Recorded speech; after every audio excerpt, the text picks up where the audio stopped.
Quick PSA, we are working hard to figure out the sound quality, but I hope you enjoy.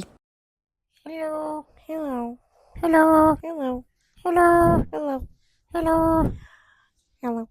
Hey everybody, thank you for tuning in. That was horrible. Hey everybody. Welcome to the Mesoscale podcast. It is your host, A.L. Sanders. And C.W. Sanders. Today, it's going to be kind of a different episode we're going to do today. It's going to be fun, though. I'm super excited because we have been working hard on getting these things set up to kind of switch up the podcast. You're still going to hear a story from us today. We're super excited to share that. But before we do that, we are actually going to start a new segment. Again, it's not going to be every episode, but we are going to start a new segment that we like to call Consultation. I was going to say like the scaled consultation. Nah, just do consultation. Consultation? It's ominous and funny. It is kind of fun. Because it's like mesothelioma disease. Consultation. That is true. Well, anyways, our newest segment is the consultation, I guess, for now, which we are going to do an interview with a recent story that we just did. Actually, we did two, which is the J.L. Goodwin author. So, without further ado, we're just going to jump right into it. J.L. Goodwin consultation. Hello! How are you? Well, all I have to say is we have two podcast hosts and a writer versus one sometimes stubborn microphone. Who will be the winner this time around? Find out tonight on pay-per-view. I swear, we even tested it out, and we were like, okay, this is going to work. This is going to be great. Let's just do it. Yeah, I'm eating my words. Oh, it took us... Oh, Trust me, I am eating my words too, because I am not joking, and I will say this for both you and the audience. We got through this fully perfectly on Thursday. 1 full hour. It went better than I expected. We hang up. I go and stare myself in the mirror and go, you know what? That actually didn't go half bad. I don't know how that could go wrong.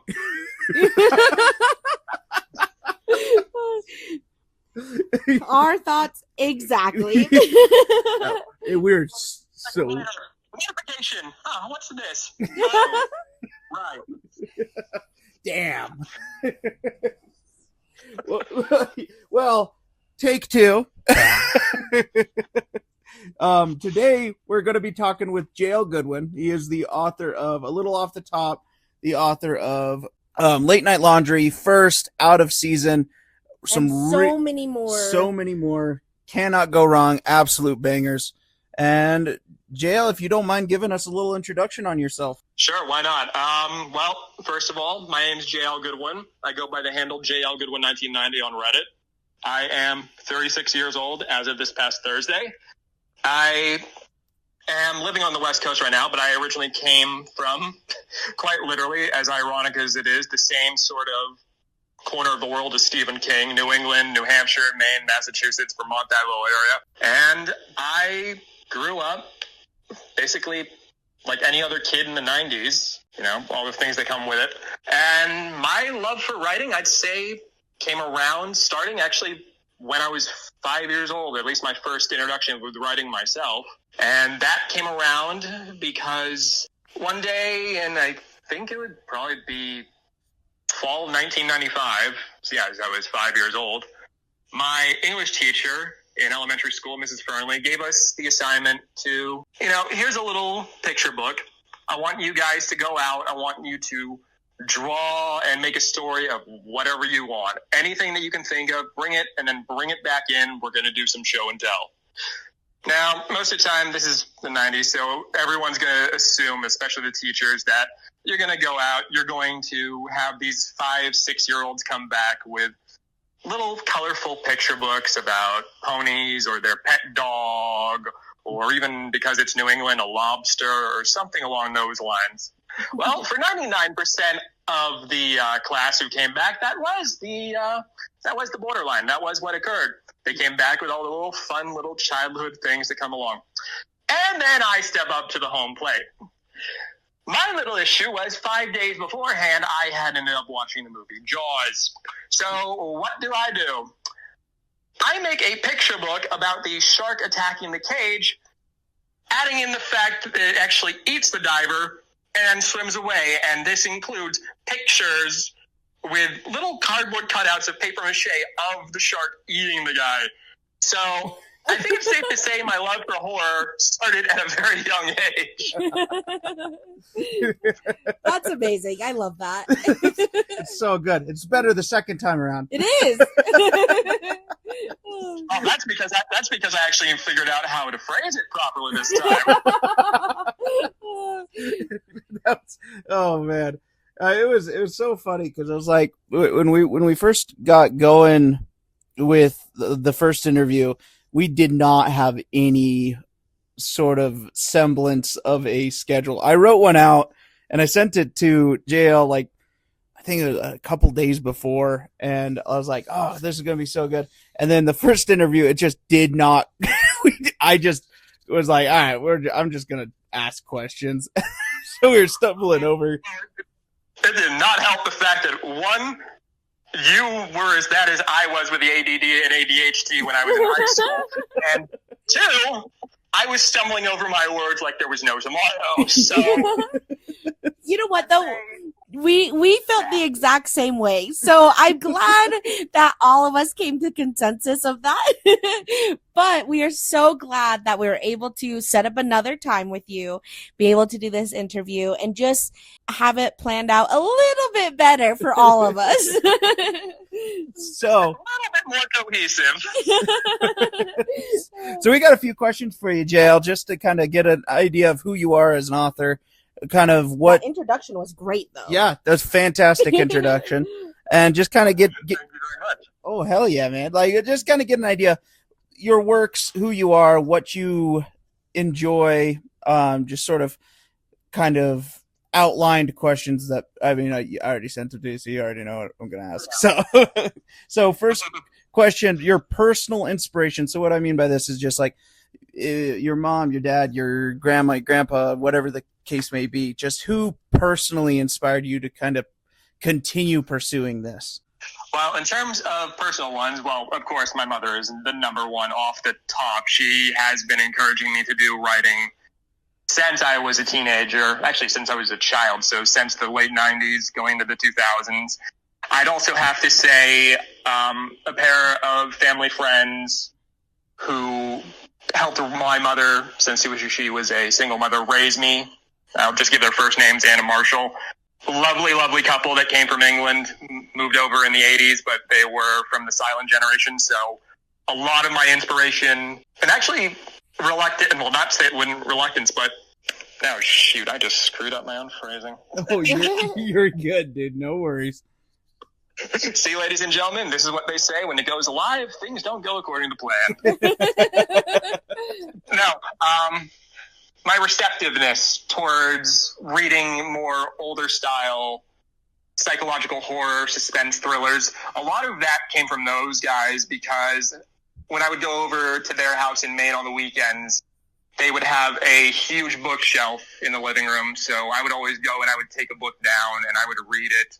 And they would always encourage me to kind of go back to it. So whether it was a psychological thriller or even something as simple as an older biography by Jacques Cousteau, I would always kind of be encouraged to read and discover new prose, discover new forms of writing, and just generally broaden my horizons. So I'd say those are the three biggest personal influences when it comes to who influenced me to write. That's amazing. I love how we have so many people around us who will inspire us. But besides the people that we have around us, do you have any, not necessarily writers, it does not have to be writers, but do you have any professional people that you also look up to? Of course, besides the four that you mentioned? Yes, actually, yeah, I do. I have I'd say an amalgamation of writers and filmmakers that have sort of influenced my work. And they're all more so the mid to late 20th century style. So I'll divide it up into authors of actual books and then filmmakers. So I'll go with authors first.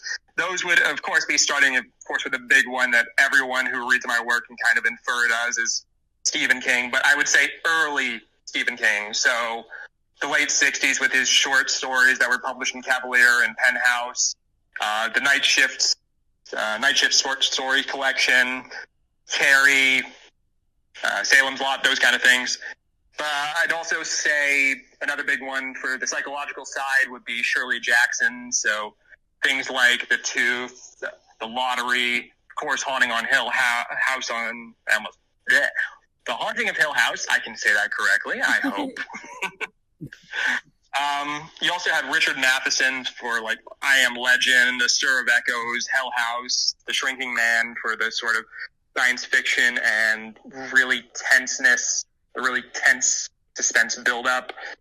Jack Finney with Invasion of the Body Snatchers for the sort of more out there sci-fi sort of inspiration. Robert Eichmann, who was not really in horror, but more in strange, unsettling suspense and thrillers. You have Ira Levin, who of course made the famous novel that got turned into the movie Rosemary's Baby. Robert Bloch, who wrote the novel that became the famous Alfred Hitchcock movie Psycho. You got, of course, Dean Koontz for a more modern style one. Phantoms was always a big inspiration on me. And Daphne du Maurier, who actually wrote the short story that ended up becoming The Birds. That would be on the author side. Now, on the filmmaker side, it kind of gives me my mental image of things. A big one would be Dario Argento, who did the Italian Giallo movies in the 70s and 80s. So things like The Bird with a Crystal Plumage, The Cat of Nine Tails, Suspiria. Of course, Alfred Hitchcock for this sort of suspense build-up. So things like Rear Window, Psycho, To Catch a Thief, Vertigo, of course, the big ones, The Birds even. Fritz Lang, who ended up doing the revolutionary thriller film M from 1931. I would highly recommend if anyone to do some old digging into some older films. M is one to definitely go with.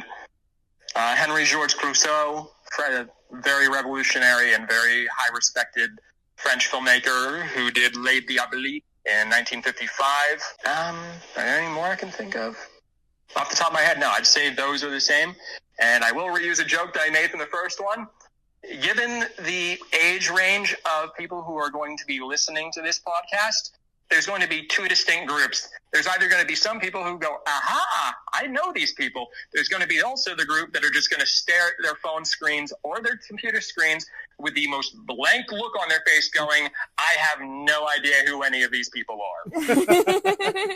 Well, I think you will be pleasantly surprised. We're looking at our audience, the demographics of the audience, and we found there's one guy out there. I think he's like, the age group was, what was it? It was like 55 to 65 years old.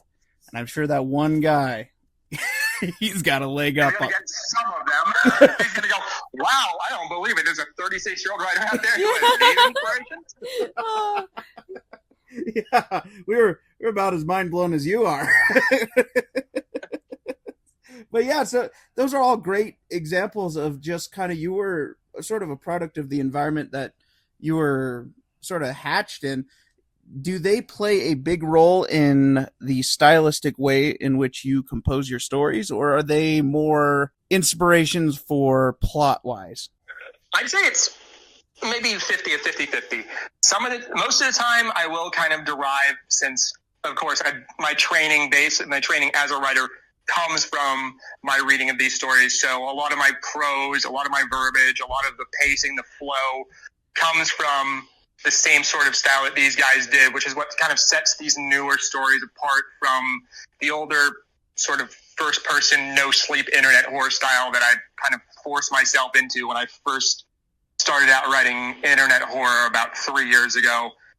But also some of this sort of plot lines I won't take anything from them, but if I see something in between that I can read between the lines and go, ooh, this might be a good idea, I will go along and I'll be like, I'll cherry pick little bits and pieces here and there. Mm-hmm. But overall, I'd say half and half would be the phrase. No, I could totally see that. I mean, we see it in your work in general. A lot of your stories tend to realm around certain time periods in which you previously stated, like Alfred Hitchcock, the 60s, the 70s, just good eras in which good wholehearted movies were made. But that kind of slips us into our next question.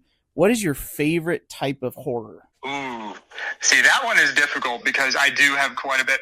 I would have to say it's maybe a three-way tie, actually. So I'd say it's a three-way tie between, of course, psychological horror, creature features, and then the more supernatural. I'm not really a big fan of the whole shock, jock, the gore hound style horror that has sort of emerged out of the early 2000s with stuff like Saw and Hostel and that.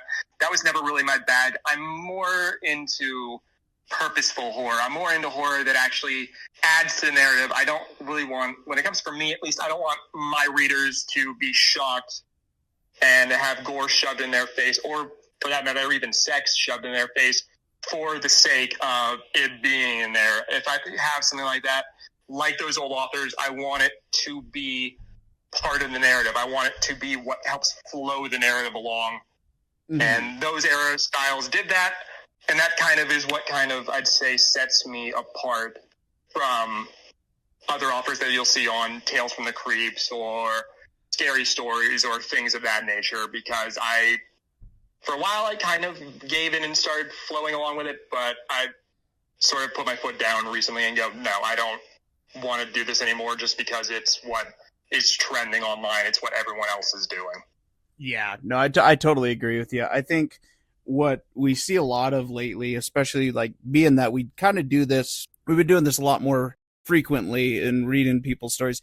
We see a lot of attempts at the shock value, right? Mm-hmm. We saw it in what's that one story? I forget who the author was, but where it's the brick one. That's all I got to say, and you'll know exactly which one I'm talking about. Oh, good God. Yeah.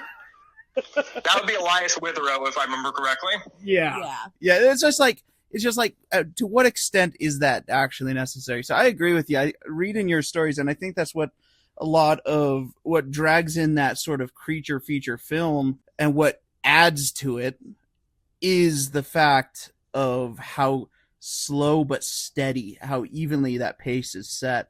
One thing that I would say, a creature feature that drives me crazy, not it's not one of your works, but it was Jeepers Creepers, came out a little while back.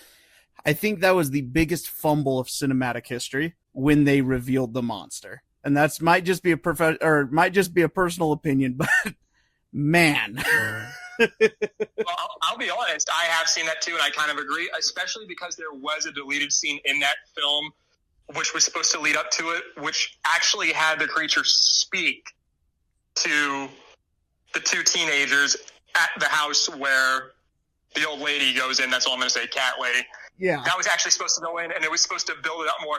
But as they said, they cut it out because they wanted it to be more scarier, that the creature did not talk. And I just sat there going, are you out of your damn mind? It would actually be scarier that the thing's more intelligent. Yeah.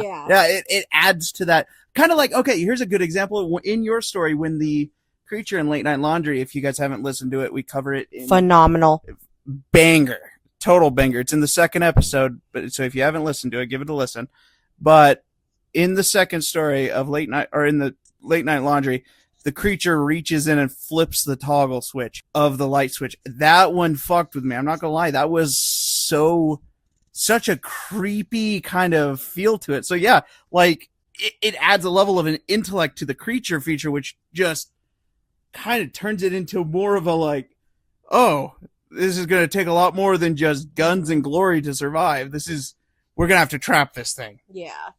Exactly. And that's what a lot of the older horror movies, especially the creature features, sort of did. They sort of made the threat more intelligent. They made it more cunning, so that way you couldn't just defeat it with brute force. But it seems like a lot of horror movies, at least modern styles that has gone to it, have sort of devolved back into that mindless monster that, oh, if I just shoot it enough times, it's going to wipe it out. No, I prefer something that may look inhuman, but it has the same kind of intellect that makes you go, oh, I can't just run away in a straight line. Fuck my life. Yeah. I'm not going to slip and break my ankle and then just it slowly walk up on me. Yeah, exactly. It seems like it's devolving back into that sort of, I would almost say 80s slasher film, but at least in the 80s slasher films, you actually had hints where the creature or the killer was somewhat competent. Mm-hmm. Yeah. With that, I know CW, sorry, not CJ. Oh my gosh. CW Sanders mentioned your late night laundry that we ended up reading, but I believe that was not your first story ever written. I know you have a bunch of them because we've at least read 2. Or wait, did we read 2 or 3? We're going to be reading 3 at we the will end be of the reading episode. 3, yes. But we would love to hear a little bit more about your first story that you've ever written, if you even remember. And then also, do you have any like stories that you would suggest people listen to besides the 2 that, and of course the 3rd one that we will be doing? Any other ones that you would like other people to hear as well? Well, in terms of very first story, that is well over 30 years ago, so I am not going to remember that one off the top of my head. In terms of recent one, when I actually finally started going into writing and posting online, which would be about 3 years ago, so around middle of 2023, the first ever story I ever wrote and posted was, and I can actually remember this one, was a story called I Used to Love Driving Late at Night. I posted it on, I think it was Scary Stories, or actually I think it was No Sleep. I do think it was No Sleep at that point in time. Post it. I'll fully admit, it's not really that hot. It has a lot of meta prose, a lot of stumbling grammar, too many blocky paragraphs into it. I was sort of stumbling after really not trying hard for years on writing. So, but that was the first very one ever went. I ended up having a sort of big hit on the No Sleep forums when I posted a story that was called I Took a Drive Late One Night. What Happened Will Haunt Me for the Rest of My Life. That got something like 5,000 upvotes for it, though to God knows to this point I will not understand why. Maybe it would just raise the roof on this sort of slop that I'm going to back up so that way I don't screw either of us with certain Reddit communities on this. The sort of work that was put onto No Sleep then and maybe even since I don't really see 1,000 upvotes anymore. But that one got some big traction. I posted a few others. I can't say a few other stories. I posted something like 40 stories during that year gap between 2023 and 2024, which may have had something to do with why I burned out afterwards, because I posted so much so quick. Yeah. As for ones that I would say from that era, that I would say I'm genuinely proud of, that I would say maybe go back and take a look at before I rewrite them, because there's a whole bunch that I want to sort of take and then rework into this new kind of prose that now that I'm actually following my actual style I've always loved and wanted to write in. The ones I would say to go with would be a 2-parter called on No Sleep. It was published as I bought a journal at an Algerian market, I believe it was. The final entries told a horrifying tale, but I rewrote it for Creepcast before they created Tales from the Creeps as just final entries from a doomed Algerian expedition. I'm thinking of actually taking that and posting that soon back on Tales from the Creeps, even though it's probably not up to my current standards to see, what people think. And then the other one I would say is a scary story one, which actually has some hints of the DNA that have become this new story I've written. It was called Just a Nightmare. It's a third-person horror story about a writer who wakes up in the middle of the night, and without getting into any spoilers for anyone who may want to read it, it sort of devolves into something's in the house, but I'm not going to say what, and it has sort of that now kind of famous twist ending that with something like Late Night Laundry or A Little Off the Top I'm seem to be sort of known for. So I would say out of all my work, those would be the 2 I would actually be proud for any of your listeners or even you guys to sort of delve into my back catalog and read. That's awesome. I am so excited to read those because now I'm biased because we did do a episode on or multiple episodes on them, but the ones that we've already read have been phenomenal, and I know CW is the same way. We may be biased again, but they were amazing. Yeah, I think kind of rocketing us into our next sort of segment is our stories that we've read about or from you. So we're going to start with the most recent one, which is a little off the top. It's a little bit more fresh in everybody's minds. Where did that whole inspiration come from? Well, the inspiration from that, as you can probably see, the first side of the inspiration really kind of comes from the sort of Stephen King late 70s, early 80s short stories from his collections like Skeleton Crew and Night Shift. You can sort of really see that in the juxtaposition between the down-to-earth main character and this very uncanny, I will say, barber, in quotation marks. I'm not going to spoil anything for those who have not listened to the episode just yet. On the other side of those things, though, I'd say the other inspiration comes from Shirley Jackson, and in particular the story The Tooth, which is about a woman named Clara who goes into New York City, a decayed New York City, to have a rotting tooth extracted, and she sort of starts hallucinating and starts having these unsettling encounters with a stranger, and that's more or less where that kind of inspiration for the stranger that comes out of nowhere who just does not seem right comes from. Yeah, no, I could definitely see the inspiration from sort of the Stephen King-esque vibe of all of the characters. One thing I noticed especially is in the story, the purposeful sort of monologue that the main character gives, it was just so elegantly done. I mean, I know we said it in the episode, you ride that line between like sort of cheesy Dr. Doofenshmirtz sort of monologue and then real horror. And I mean, to talk sort of on the mental qualities of the main villain of the story, it really adds to the depth of the character, just how delusional this person really is. If the god in which he talks of it in the story is real or not, you never really slide in, if that's a fact or not, which I think adds and speaks volumes to your purposeful sort of direction of that, how that story went. Is so kind of our next question, a little bit less, what are your personal feelings on the story? Well, actually the funny thing is this would be my second real story where I don't think I've ever really delved into full-blown psychological horror before. With stories like a series that I maybe in some point in the future I would like to turn into a novel. Like my wife and I went to Las Vegas for our honeymoon, which was a 6-part series that kind of went good, kind of didn't go good.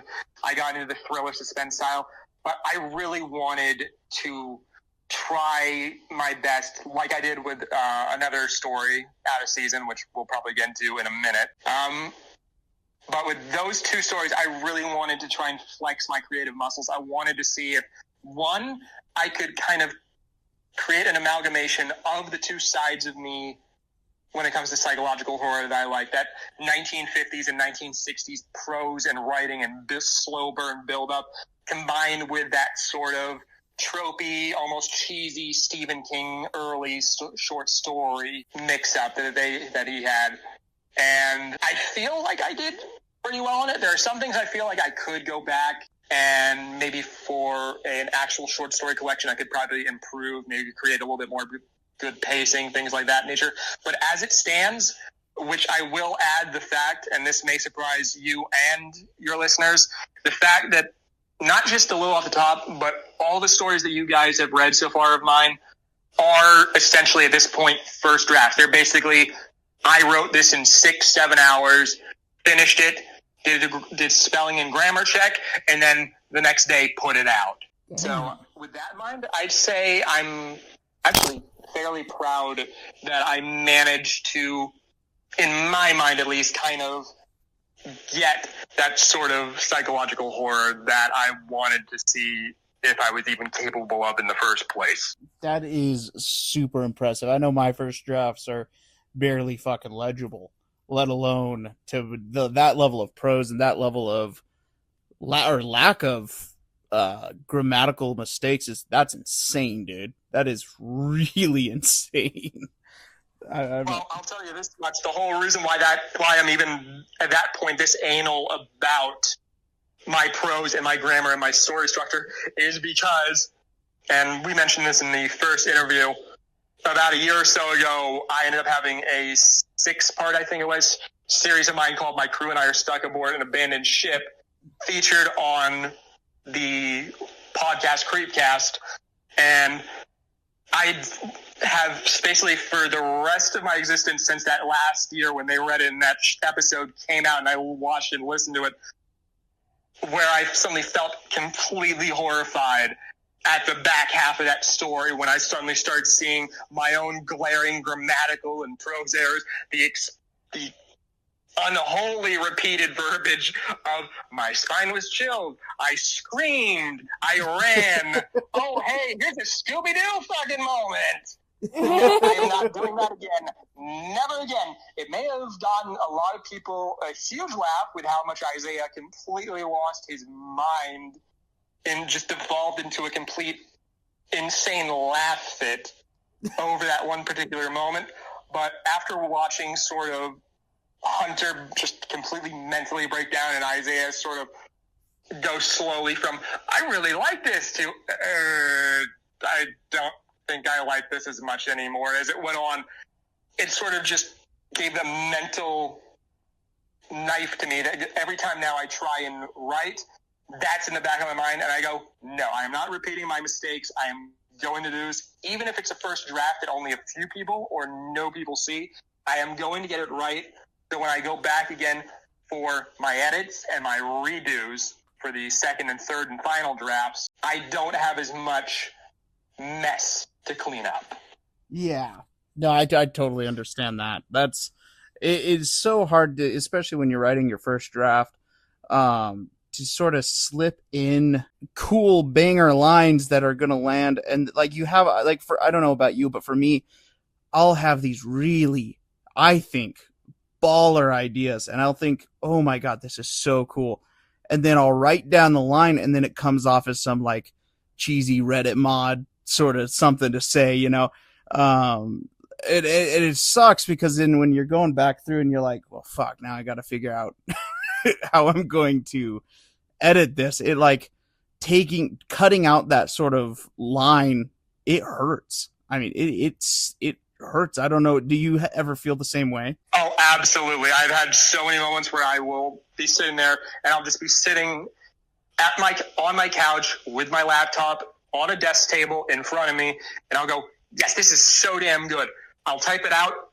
At 24 hours, 48 hours later, I look back at it and go, this does not suit this, but I hate this because in my mind, this sounds so good. I am picturing it like it's an actual cinematic scene in a movie. It works so well, but when you actually put it into the frame of the story and the pacing you need, it just does not work. And to that matter, I'll even circle back around to watching other people sort of look at it and read it and then sort of mentally pick it apart or tear it apart, especially between co-hosts and then comment section. God forbid. When you see that is something that can sort of deflate you faster than anything, is when you're faced with other people who are critical about it, because you sort of see from a third person perspective things that either you can't acknowledge or you don't want to acknowledge. Yeah. No, I totally agree with that.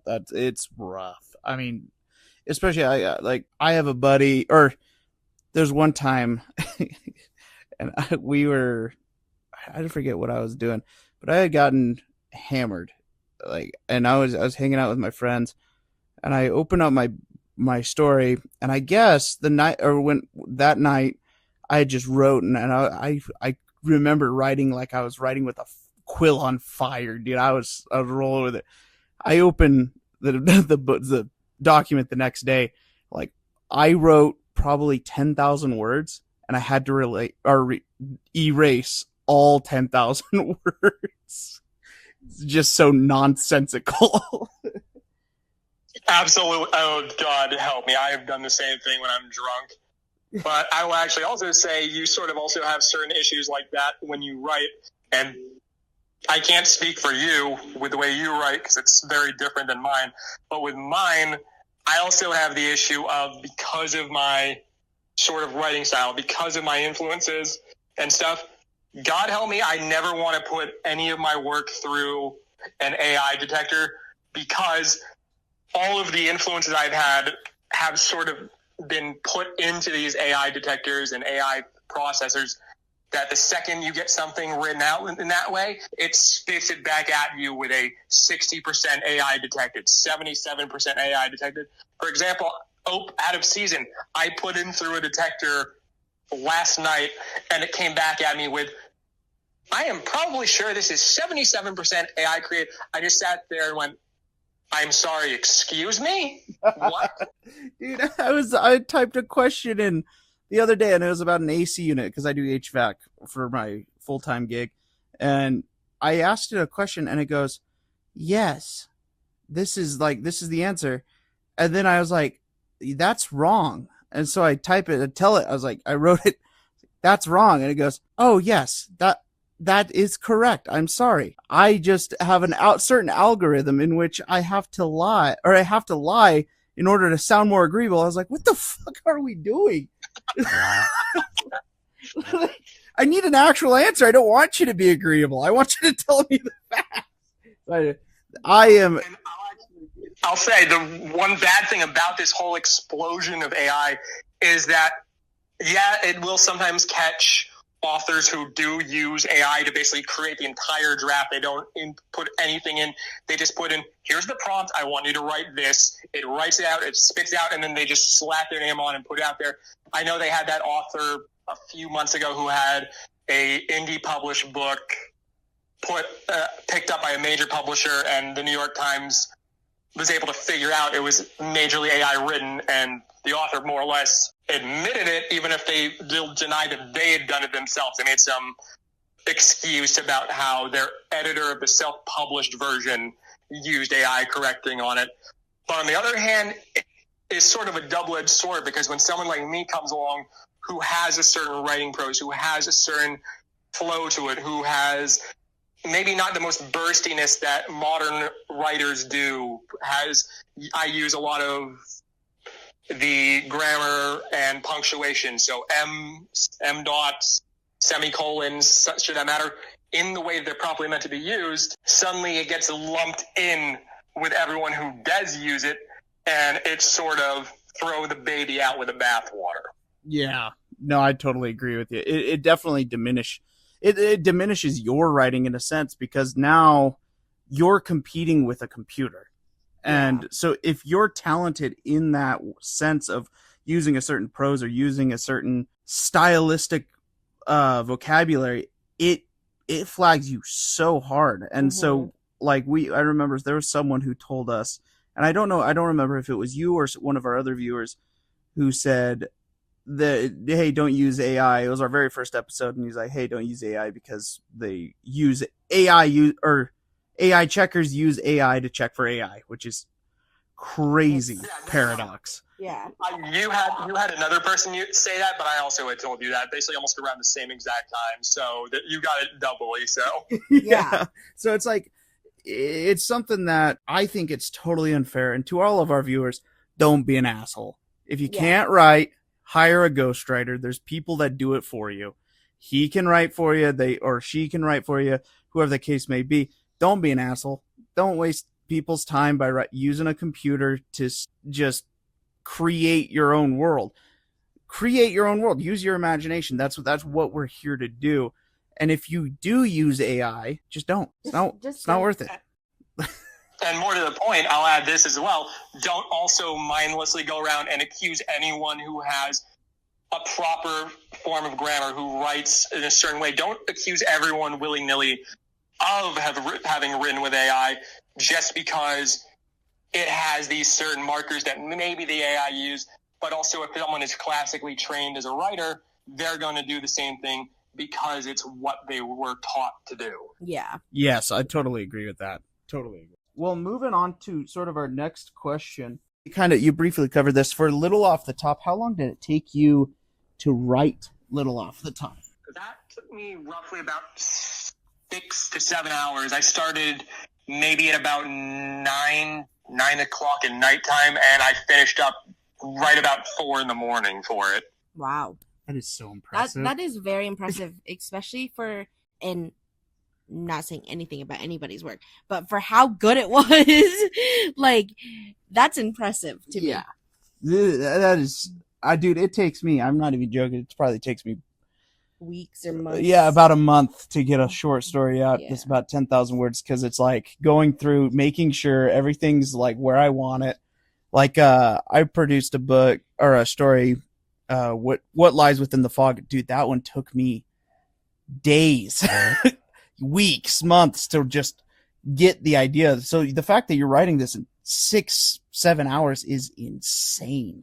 Well, for me, the reason why I kind of tend to do that is because I find that if I start writing something and get only halfway through and then put it down, sort of the streak I have in my head, the vision I have sort of dissipates like fog has come in. I get a major brain fog.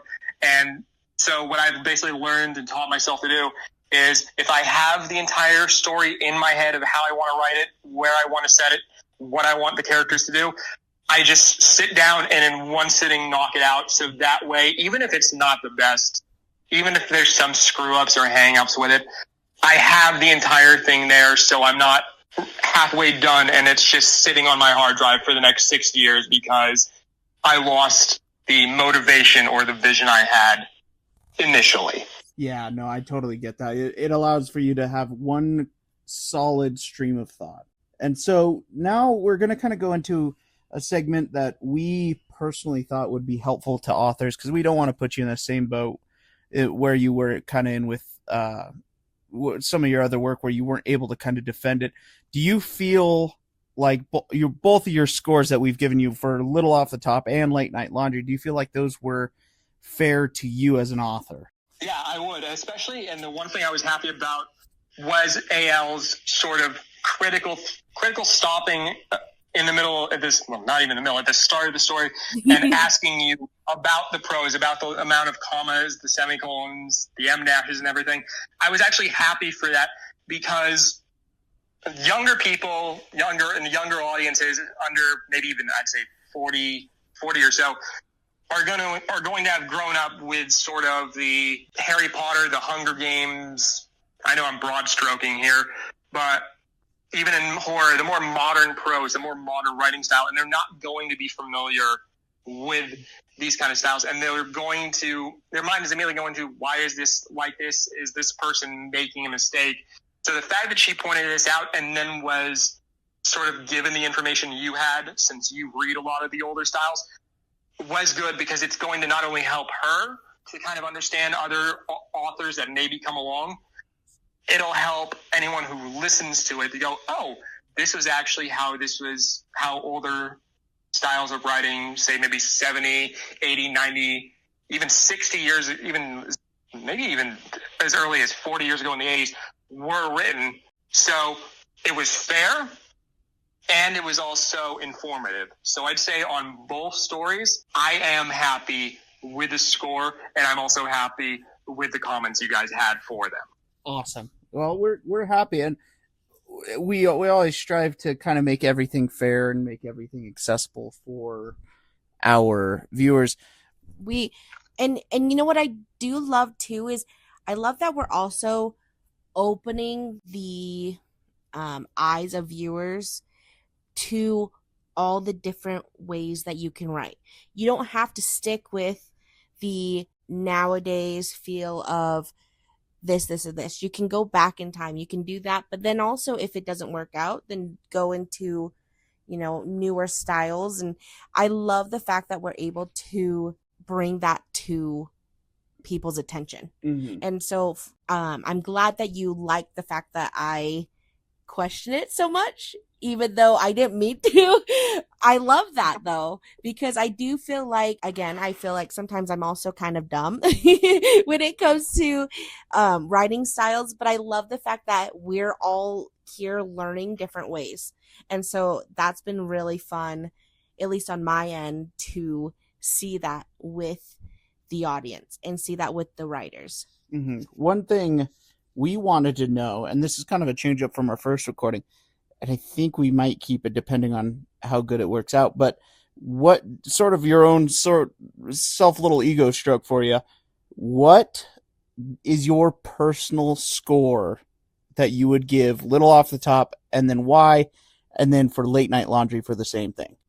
Honestly, with both of them, and I will be, an author is probably more critical of their own work than anyone else will be, so it's going to be a little bit lower than you guys, simply because and as a writer, you'll always have that idea and you wonder in your head of, could I have made this better? Could I have done something to make it more impactful or make the ending more remembered, make it more punchy?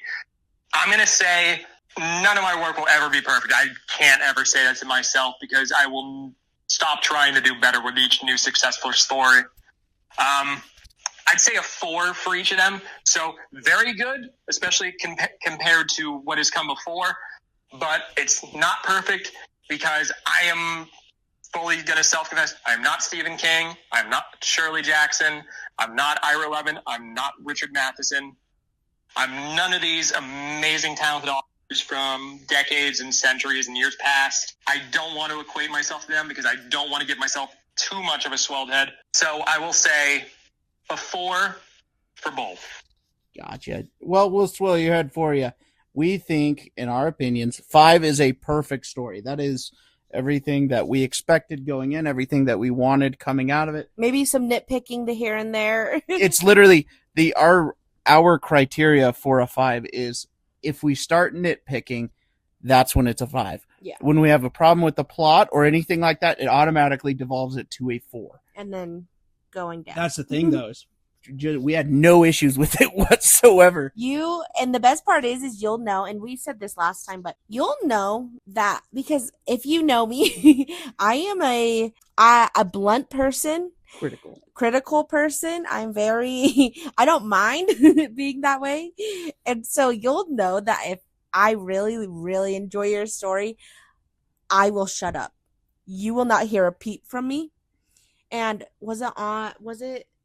I believe it was Little Off the Top, that I seriously could not even say one word because I was so enveloped in the story.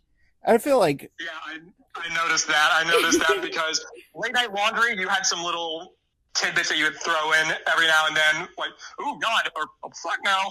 Things like that. When it came to a little off the top, you said nothing. You just and then your dialogue, you adding the dialogue for the characters, and that was it. I'll say this much. For the long period of time, I went, I wonder why she's not saying anything. Then it comes to the end, and you said it, and I went, oh, okay, that makes more sense now. Especially because CW also had told me you had basically done something you don't normally do, which is you put your phone down and was just staring.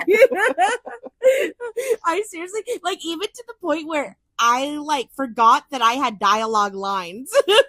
Like, I was editing it, I was like, oh, there's, like, these 10-second intervals where I stopped talking and CW was like, hey, your turn, dialogue time. And I was like, oh, shoot. Did you get to the end where we had that deer herd run up on us? Yeah, I did see that, and those photos were absolutely spectacular. So I'm happy that. Although, God forbid, please don't start calling me Snow White. Hey, I just speak for what we saw. Fair enough. So, last little bit of questions for you. Well, I had one quick question because I know we brought this up a little bit, and I hope that I'm not going. I don't think we've mentioned it, but you've written so many things. You have phenomenal stories, and I'm so grateful that we were able to read them. But at the same time, every author can put out amazing stories, but also go through moments of just writer's block and just time of. Am I going out of order for you? Is Oh, this no, bugging you? no. Is that bugging you? I'm just showing you the paper. That's all. You I'm know doing. what? I had it written down. Mind you, he didn't even show me this paper. He just said, follow my lead. Anyways, back to it. I know that there are times where any author, any writer has these moments of writer's block. First off, have you ever had writer's block? And second of all, how do you get through those? Well, to answer the first question, yes, I have quite a few times in my life I've had long bouts of writer's block. My most recent one actually sort of came around because of the Creepcast episode, the sudden huge visibility of my work to hundreds of thousands, if not millions, because that video is now sitting close to 2 million views as of now. I think it's 1.8 million views at this point.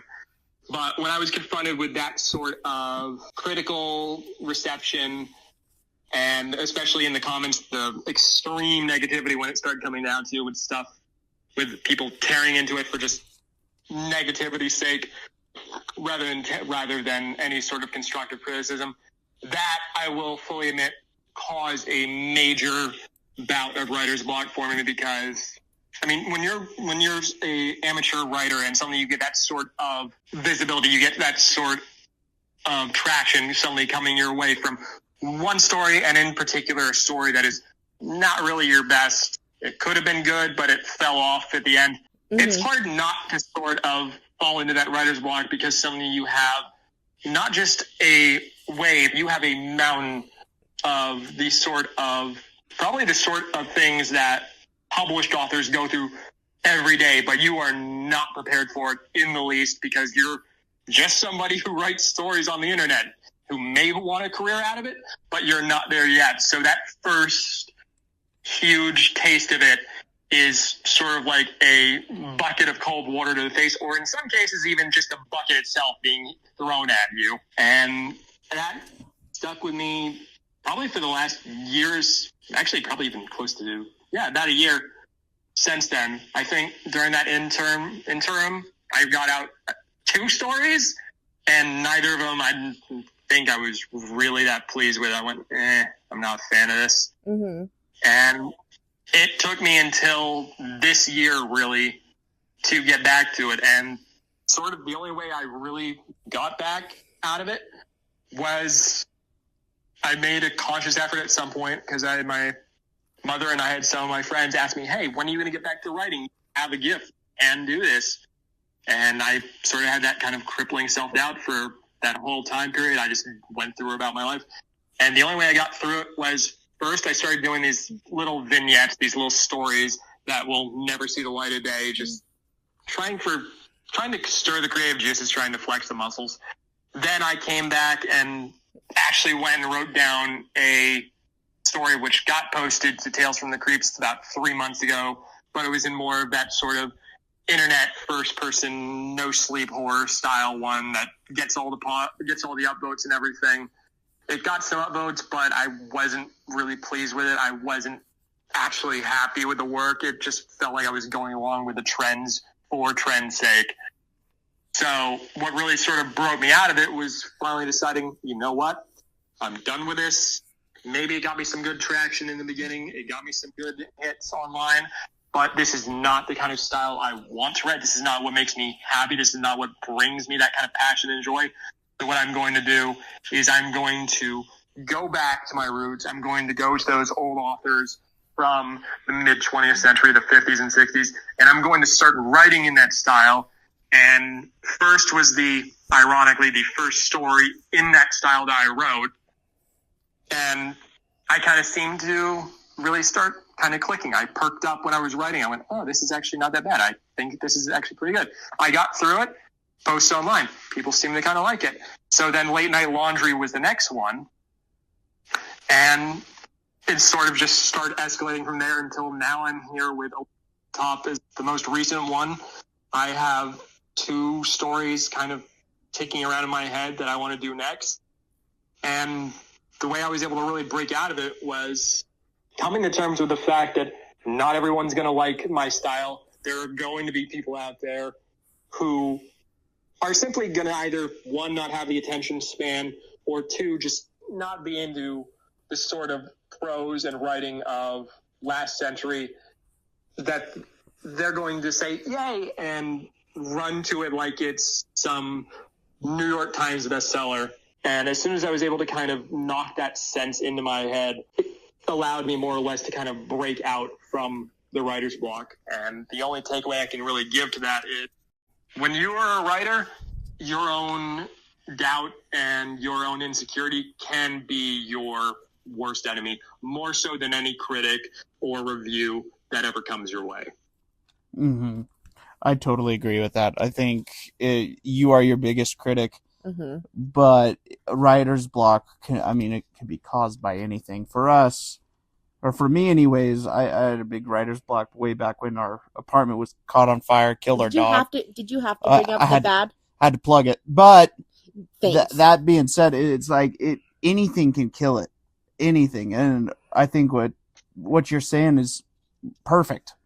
You got to kind of start small when you're getting back into it. You don't have to. I mean, you could start with a novel length work or start just with little vignettes, but you got to start somewhere. Otherwise, you'll never get back into it. So that kind of leads us to our. I think we got like 4 more questions for you. One, what is your favorite story covered, other than the ones that we covered that were by you? All right, so that question is, I'd say, actually, no, I get what you're saying. I'd have to say my favorite personally so far would be the, I can't remember the title, not off the top of my head, but it's the one that had the prehistoric reptile / snapping turtle that you covered in the most recent episode that had a little off the top on it. That so far I think was probably my favorite, simply because it has that sort of Carnosaur, Jurassic Park, science gone amok. We messed with nature way too much, sort of harkening back to those old creature features stories, especially with the fact that it suddenly comes out of nowhere with, yes, this and this happened. Oh, by the way, this guy just got torn apart. Yeah. That was such a good one. That one was so much fun. And I was talking with the author of that. By the way, that one's dogs meow, cats bark, and turtle snap. Yes. All right. That one, I was talking with the author of that one, and he was, that guy, I wish he could see how good his work is. He's a hobbyist writer is what he was sort of telling me, and it's like, dude, you're really good at writing. Like, you gotta boost up a little bit. So this is our hype post for Easy Chair. Hype post, you're doing good, buddy. Keep up the good work. Yes, and I want to read more of this. Yeah. So now, pushing on, handling negative criticism. We kind of talked about it a little bit in our other question about writer's block. Do you have any sort of advice on how you handle negative criticism? Well, the first thing is to not really think too deeply about it. One thing that any aspiring author, whether you're just starting out with your first story or you're 5, 10, 15 stories in, is there's always going to be a vocal minority, or even a vocal minority sometimes, that is not going to like what you put out, whether it's because of the prose, whether it's because they didn't like the story structure, they thought it was too fast, too slow. The biggest thing to do with handling negative criticism is to realize that while there's going to be that negativity, there's also going to be a large, maybe not large, but there's going to be a sizable section of readers and audience who is going to like it. So don't let it defeat you, would be the biggest thing I could say. Don't let it defeat you. And remember the positive over the negative. I just completely fell flat on that one. Yeah. But yeah, no, I would say that'd probably be my biggest advice is, while maybe sometimes with the constructive criticism, take that and add that to your repertoire to make yourself a better author. Don't really let the negativity for negativity's sake sort of enter your brain, because you don't want to let those who maybe are envious of you because you can do what they can't try and tear you down in a sort of crabs in the bucket. Mhm. Yeah. I totally agree. I love that because I think so many people can let those negative or negativity, I should say, just get them and bring them down, and they just stop doing things. And I know personally for me, like, I've done that before, so I think that's such a great that's great advice for any writer. With that though, what advice do you have for future writers or writers who are just starting out besides the negativity? Do you have any advice for future writers? Yeah, I do actually, and I'll say I have a few. I believe I have 3 I can think of off the top of my head, but I will try and keep those. The first one is, and this is the biggest one, is don't think that you have to, with your very first story or your second or even your 4th story, do not think you have to suddenly go from no writing to Stephen King or Shirley Jackson or Richard Matheson levels of writing.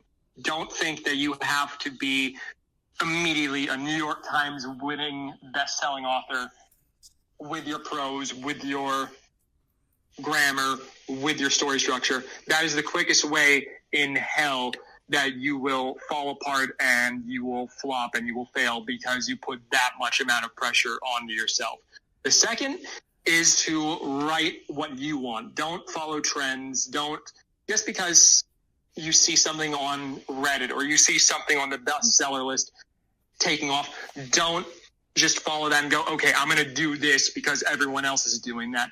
The truth of the matter is when everyone does that, it sort of leaves a little niche hole that if you have that kind of style that people are eager to devour or eager to read, slot yourself in there and you will find maybe you won't get the bestseller list. You won't suddenly get on the New York Times list, but you will get yourself an avid audience who will come back and get more. And the third and most final one I will say is write what you enjoy. Most of all, write what you as a reader, if you were walking through a bookstore, you were in a library, or you were even online and scouring through Amazon or Barnes & Noble or any of those other, you see something that makes you want to be able to either click on it or pull it off the shelf and open the book and read, write that, because an audience will always be able to pick up on the passion you put out into your writing. So if you write something that just falls flat, they'll pick up on it and they won't want to read it. If you write something that you enjoy, that you say, so they sit there and as you're writing it, you're hyped and as excited about it being put out there into the world, they're going to pick up on that and they're going to want to read more of it and then read more stories afterwards. So off the top of my head, those would be the 3 biggest pieces of advice that I would give to any aspiring or newcomer writer. Yeah, and just to kind of add to, I mean, the absolute genius what you just dropped on us. I totally agree.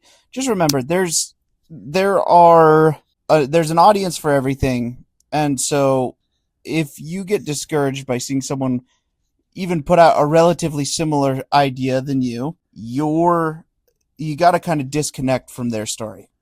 You got to remember, you are your individual, you are your story, whereas this person, whether they were inspired by something you wrote or something someone else wrote, it is entirely up to you whether you decide to continue to take pride in your story or let them take the reins, if that makes any sense at all.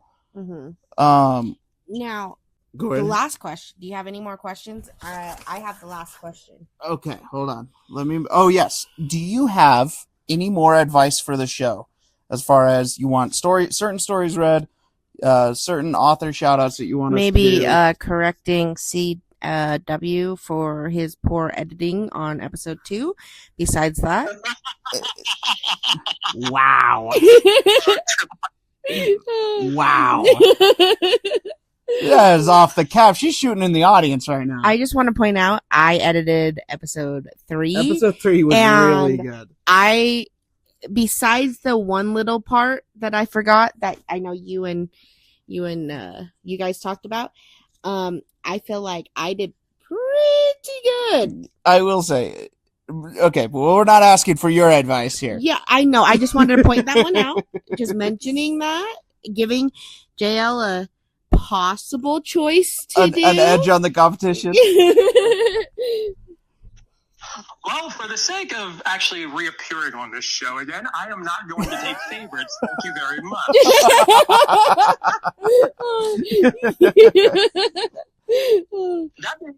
That being said, though, if you guys are going to ever kind of improve the scale, I almost feel like maybe playing into the name Mesoscale, maybe creating sort of, since meso can also mean mesothelioma, as your Reddit handle is, dude.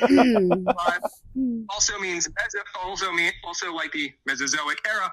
I was thinking about maybe one thing that you guys could add, just me thinking off the top of my head, when you kind of create the scale wall for writing it down, or basically if you want to create a little, I wouldn't say diagram, like a pictograph. Yep.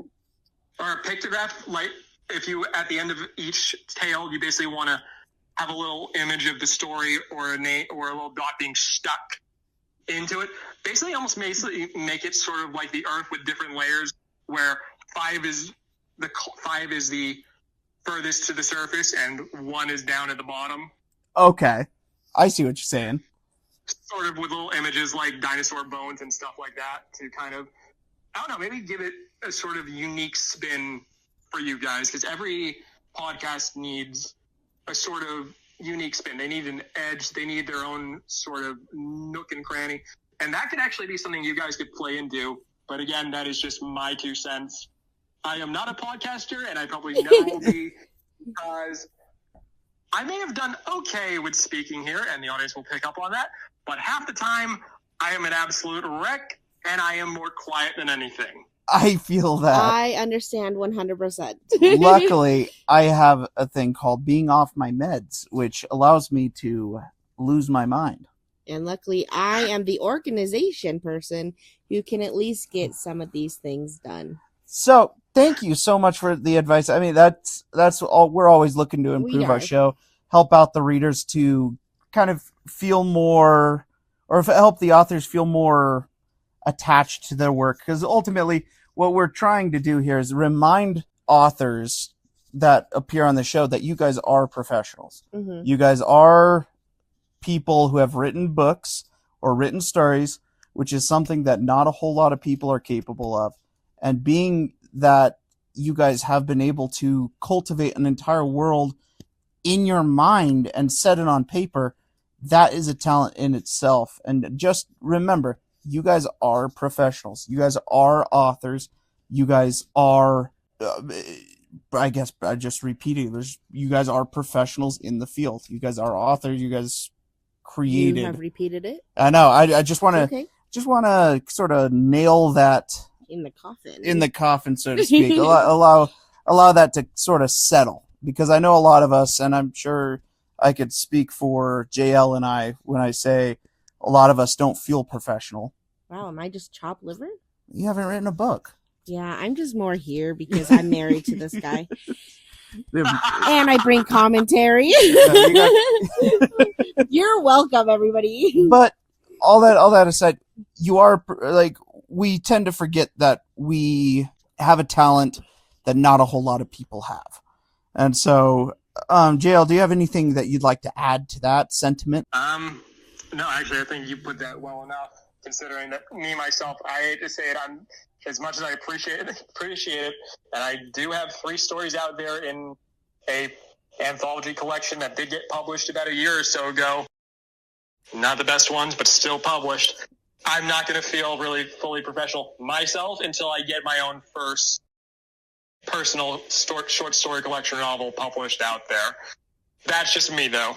No, I totally agree. That's, for me, it was my set point to feel professional has always been, as soon as I make $100 on a book, that's when I feel professional. I finally bypassed that with my Western, which is really wild, but I bypassed that a couple years ago. And so I finally felt, for the first time since starting writing, I was like, wow, all right, people are actually paying to read my stuff. Feels great.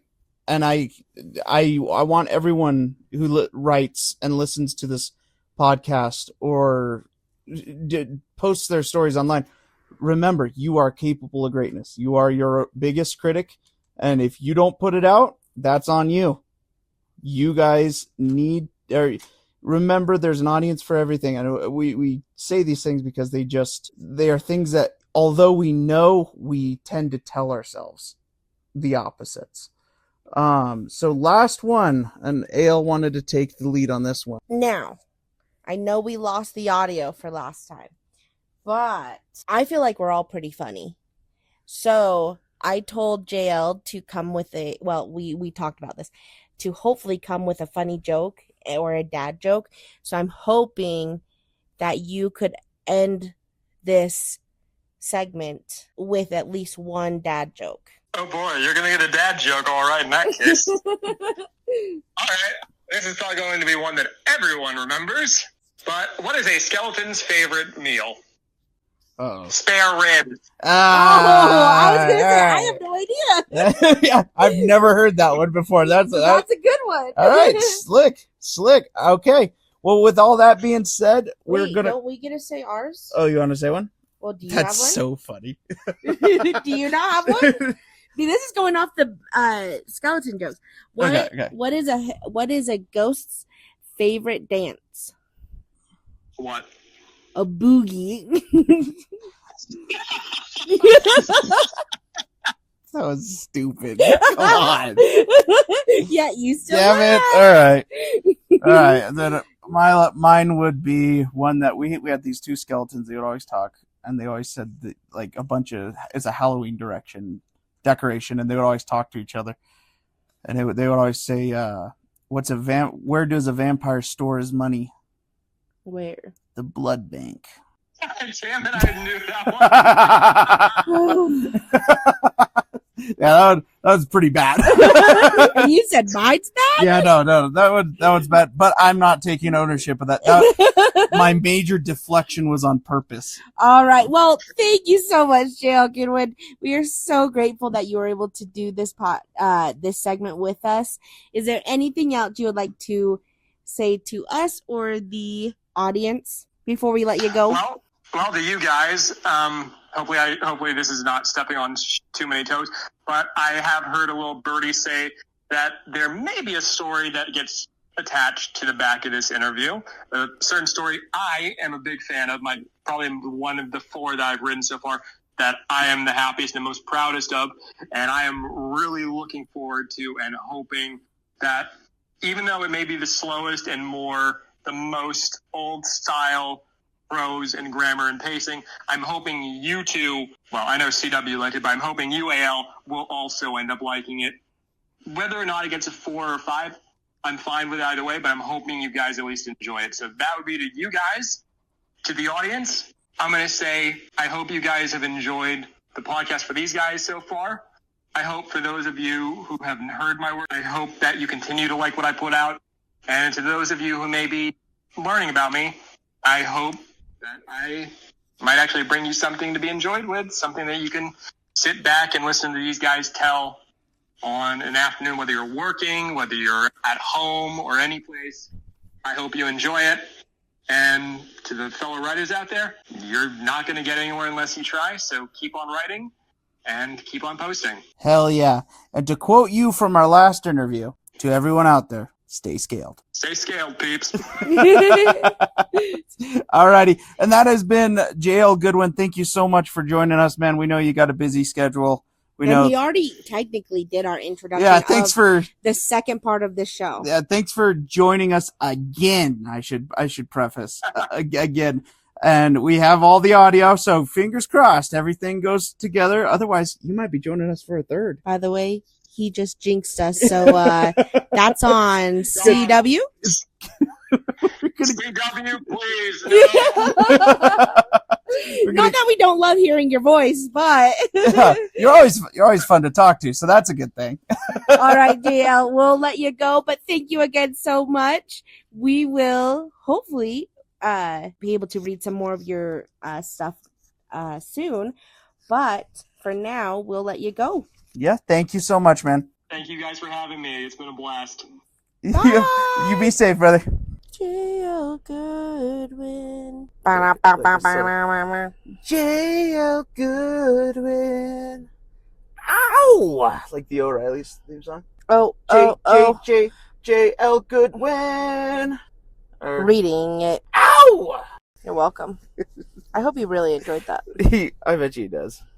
This is called Out of Season by J.L. Goodwin. J.L. Goodwin. Still think we should make that a thing. Did you like that? Yeah, that was good. I felt like I did pretty good on that one. That was really good. Thank you. Okay. Let's get to reading. I'm waiting for you. You're the one who wanted to narrate. Okay. Out of Season. Out of Season by J.L. Goodwin. The man was late. Jean-Luc Martel checked his pocket watch for the third time in 10 minutes, watching the hands creep past 11:15. Where? I don't know how to do a French accent. Just do an accent. Where are they? I guess. This is his thoughts too. Oh, speech bubble. Oh wait, no, thought bubble. Thought bubble. Bubble. Where are they? He had expected the traveler hours ago, back when the evening was still young. A dozen times over the last hour, he had considered rising from the creaking wooden chair, pulling his wool cap over his ears, and walking back home to his warm bed. But the promise of the payout had kept his boots firmly planted under the table. The stranger's intermediary had promised hundreds of thousands of francs, a staggering, almost absurd sum for a single night's work. And to a lifelong tropezan, who watched his father pull a modest living from the sea, that kind of money was a financial shield against a future he could no longer predict. Ever since the summer of 1956, 2 years ago, when Brigitte Bardot and her film crew had descended upon the central La Ponche quarter, Jean-Luc could feel the invisible winds changing. The growing arrival of Parisians and now the first wealthy Americans chasing a Hollywood myth was now entering the town. Even now, in the dead of winter, the harbor front was seeing an unusual trickle of international journalists, paparazzi, and the simple wood shack canteen on Pampolyon Beach that had fed the film crew was already morphing into a chic restaurant for the wealthy. Even if the winds of change blew slowly, the signs that the working class fishing village he'd known as a boy was being bought out by this new jet set were there. The locals and fellow fishermen he dealt with every day told him the real estate prices were already beginning to creep up, and there were rumors the quay would be inundated with large, expensive yachts come as early as late spring. The life he'd always known was coming to an end, and those hundreds of thousands of francs would allow him to tuck a nest egg away before the tidal wave of foreign money completely erased his world. He took a slow sip of the glass of cheap red wine, letting its raw warmth cut through the chill of the room. He was sitting inside Le Cabanon des Lices, hidden deep within a narrow back alley near the Place des Lys. The tiny maritime tavern was one of the last warm spaces left awake. The air inside was thick, layered with the pungent sting of heavy galoche cigarette smoke, the comforting wood soot from the iron hearth stove, and the lingering rich aroma of a hearty provincial beef stew.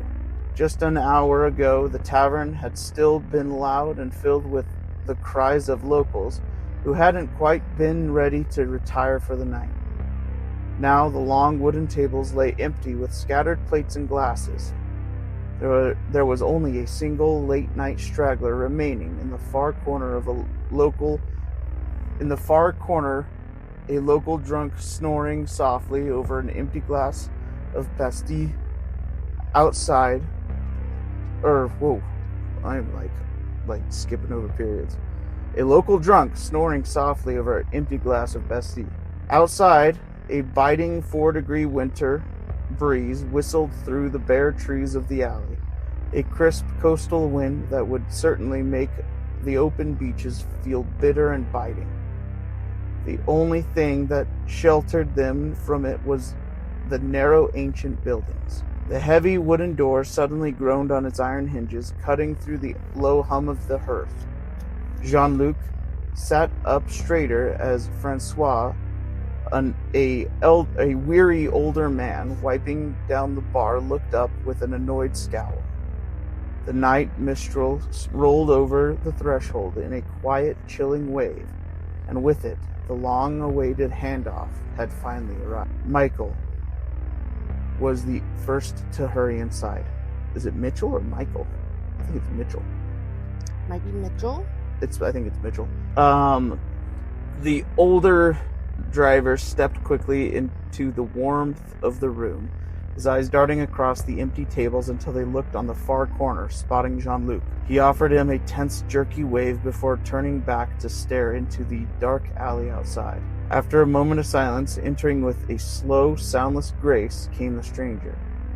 With a dull sense of surprise, Jean-Luc realized he was incredibly tall, about 1.8 meters at least.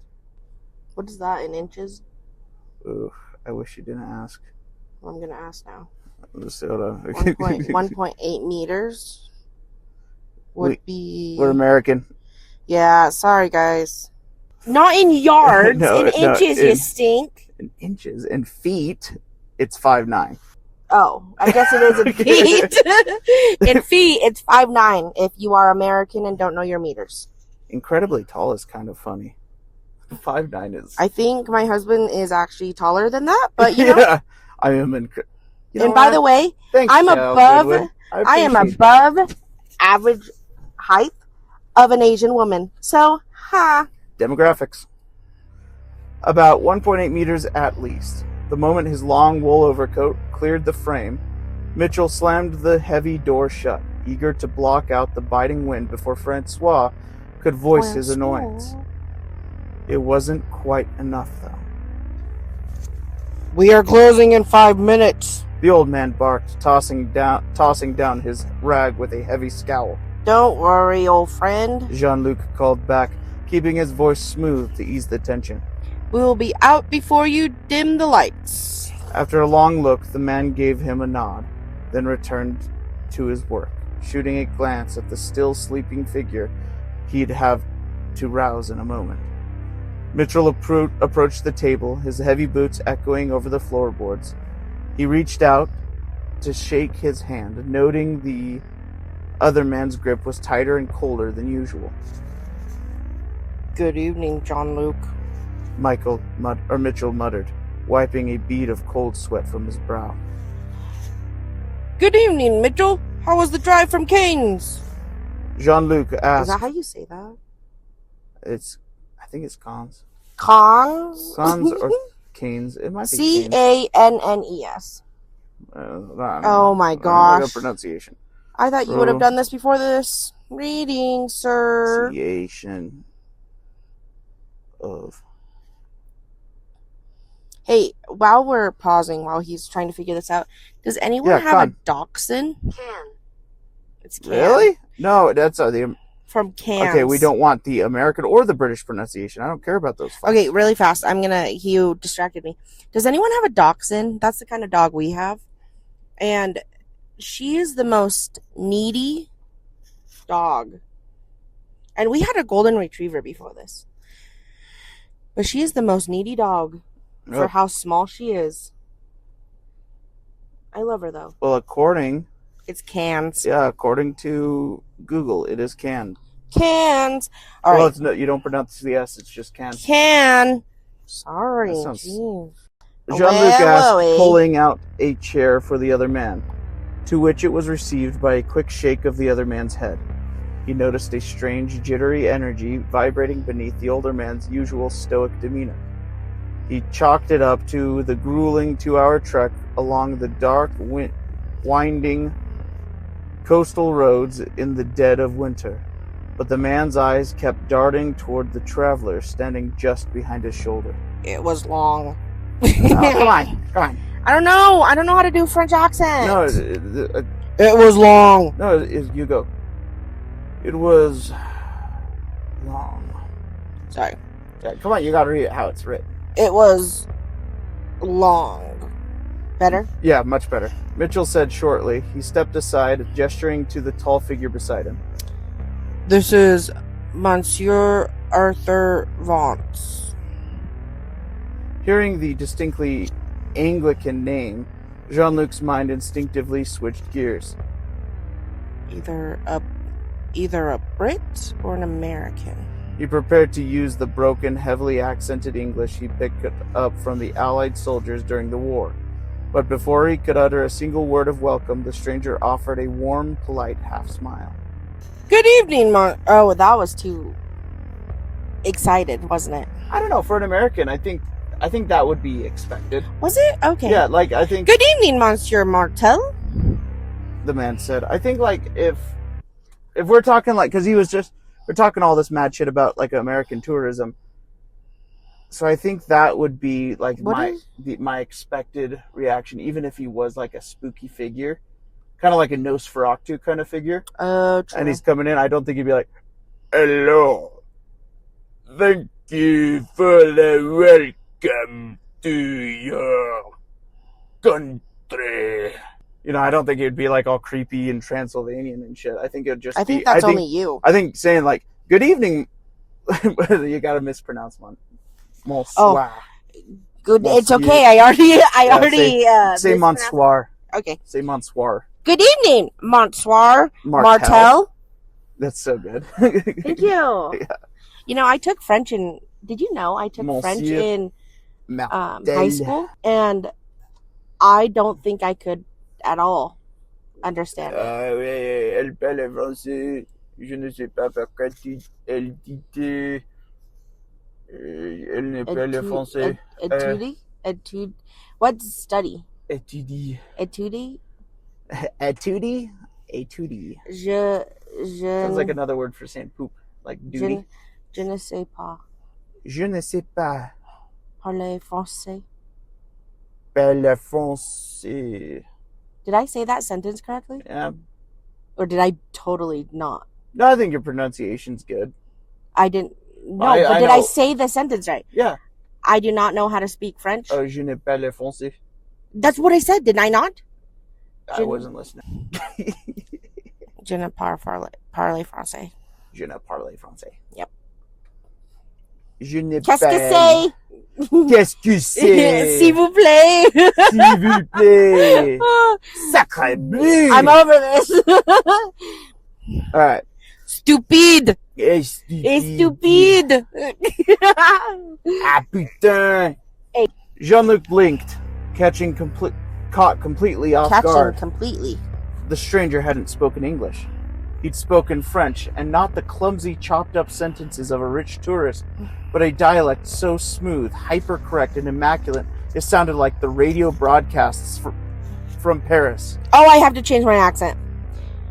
Before you ask, I'm an American, the man added. Having noticed his stunned expression. From New York. From New York. From New York. Before you ask, I'm an American. All right, I'm not as good as you are. Hey, can I be the narrator? From New York. Can I be the narrator? Sure. Because I feel like you'll do these accents way better than I will. I'll do them justice. Go ahead. All right, here we go. I'm sorry, JL. All right. Plastering. Hold on. Let me get into my narration. Yeah, I got you. Okay, you get ready. I'm ready. Are you? Are you ready? Transformation Central. Transformation Central. You just scared our dog after that. That's a good song. All right. Princess and the Frog. Plastering a masked composure onto his features, Jean-Luc managed a polite nod, hoping it masked his surprise. To the working class people of the Riviera, the post-war influx of Americans had a distinct reputation and not even a remotely pleasant one. Loud, boisterous, flashing heavy wads of greenbacks, and utterly refused to learn a single syllable of the language. What? does flashing heavy wads of greenbacks mean? That means flashing heavy wads of cash. Oh, I'm stupid. Yeah, like imagine them going to like Oh, strip joints. I'm and an brothels, idiot. and they're like, "Hey, I'm a fucking idiot. one lap dance for old Todd here." I knew that. I'm so stupid. But this man, on first impressions, was a total contradiction.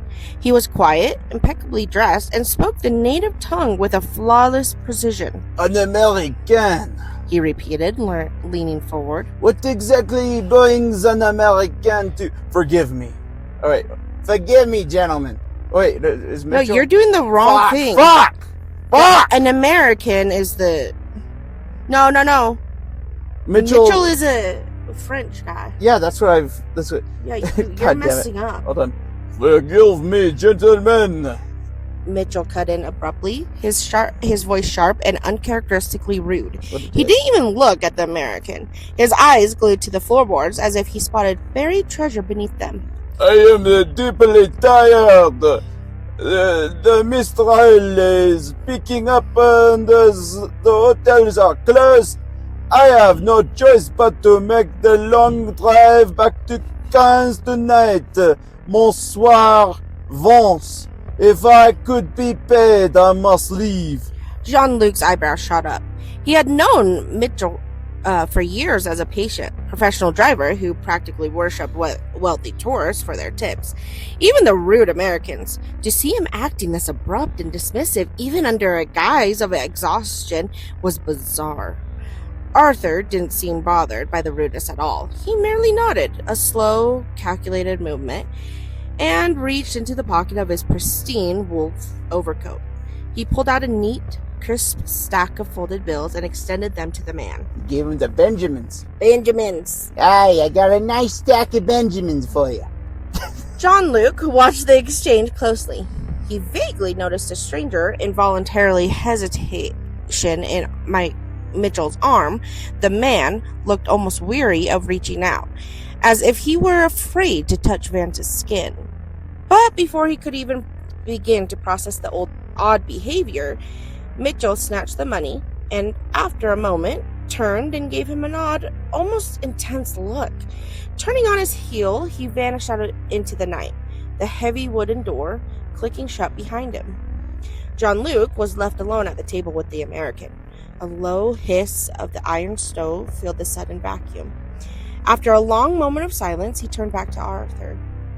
The American spared a brief glance at the closed door before turning back to him, shrugging his shoulders.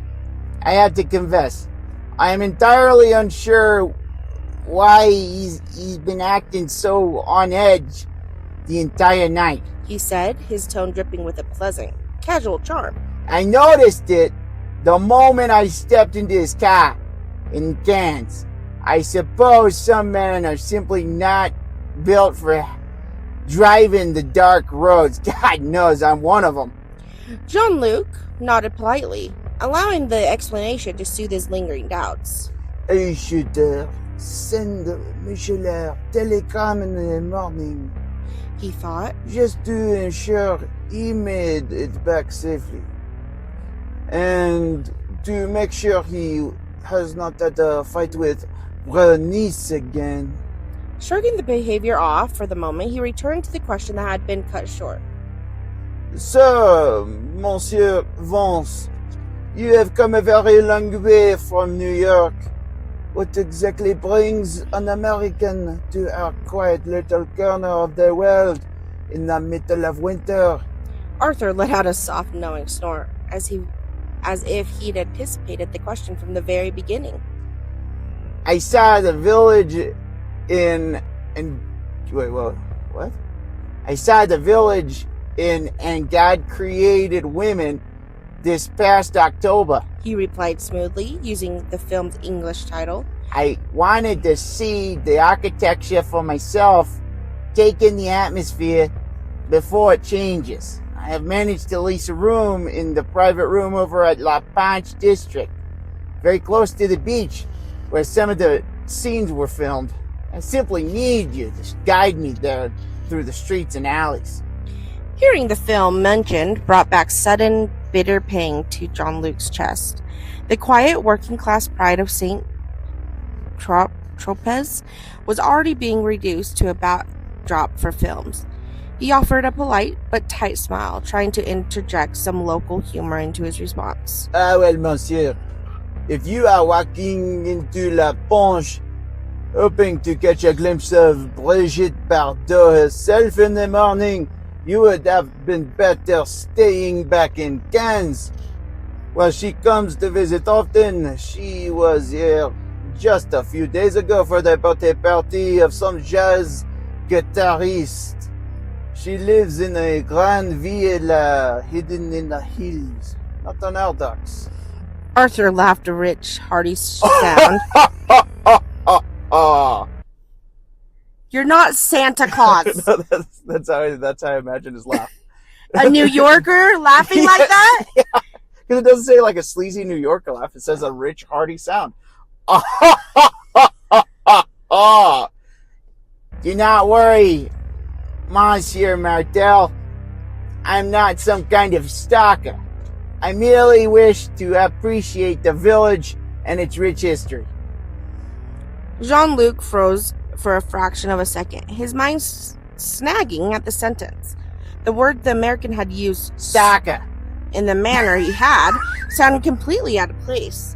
The word as he knew it in English was strictly a hunting term, used to describe a woodsman quietly tracking a deer through the timber and brush. Using it casually in French in relation to an actress was an impossible linguistic construction. It made absolutely no sense. He stared at Arthur, a wave of profound confusion washing over him as he noticed something else. Up close under the warm yellow flow of the bistro's bulb. You focused? Yeah, I am focused. You focused on the man's clothes? Oh, I thought you meant I was focused reading. I was like, yeah, I am. Yellow flow of the bistro's bulb, he focused on the man's clothes. The heavy wool overcoat and the fedora weren't just clean. Yeah, I said that correctly. Wool. Wool. With an L. That's what I'm saying. Wool. Oh. They were utterly flawless. The fabric, no creases from a long transatlantic flight or voyage, and seemed to smell more sharply of chemical processing than the musty leather of a traveler's steamer trunk. He must have used an English slang term that doesn't properly translate to our language. He rationalized to himself, forcing a slow exhale. And a wealthy American from New York certainly has the money to buy a brand new wardrobe just for a holiday in France. Before he could dwell on it any longer, a loud crash shattered the... What? Before he could dwell on it any longer, a loud crash shattered the quiet. Behind the bar, Francois. Is that how you spell though? There's like a shitload of spellings for it, but that's a common That's one. cool. Francois slammed a heavy wooden club against the mahogany, intentionally making as much noise as possible as he tried to rouse the snoring, passed-out drunk in the corner. Time to go, gentlemen! The old man barked. I am turning off the stores! Jean-Luc took the cue, draining the last drop of his wine. He stood up, pulling his wool cap tightly down over his ears. Good night, old friend! He called out, nodding politely. He turned towards Arthur, gesturing towards the exit. After you, Monsieur Vance. Let us step out into the Mistral. The moment they stepped outside, the biting night air smacked them across the face. The alley was dark, illuminated only by a faint, yellow-tinted street lamp further down the cobblestones.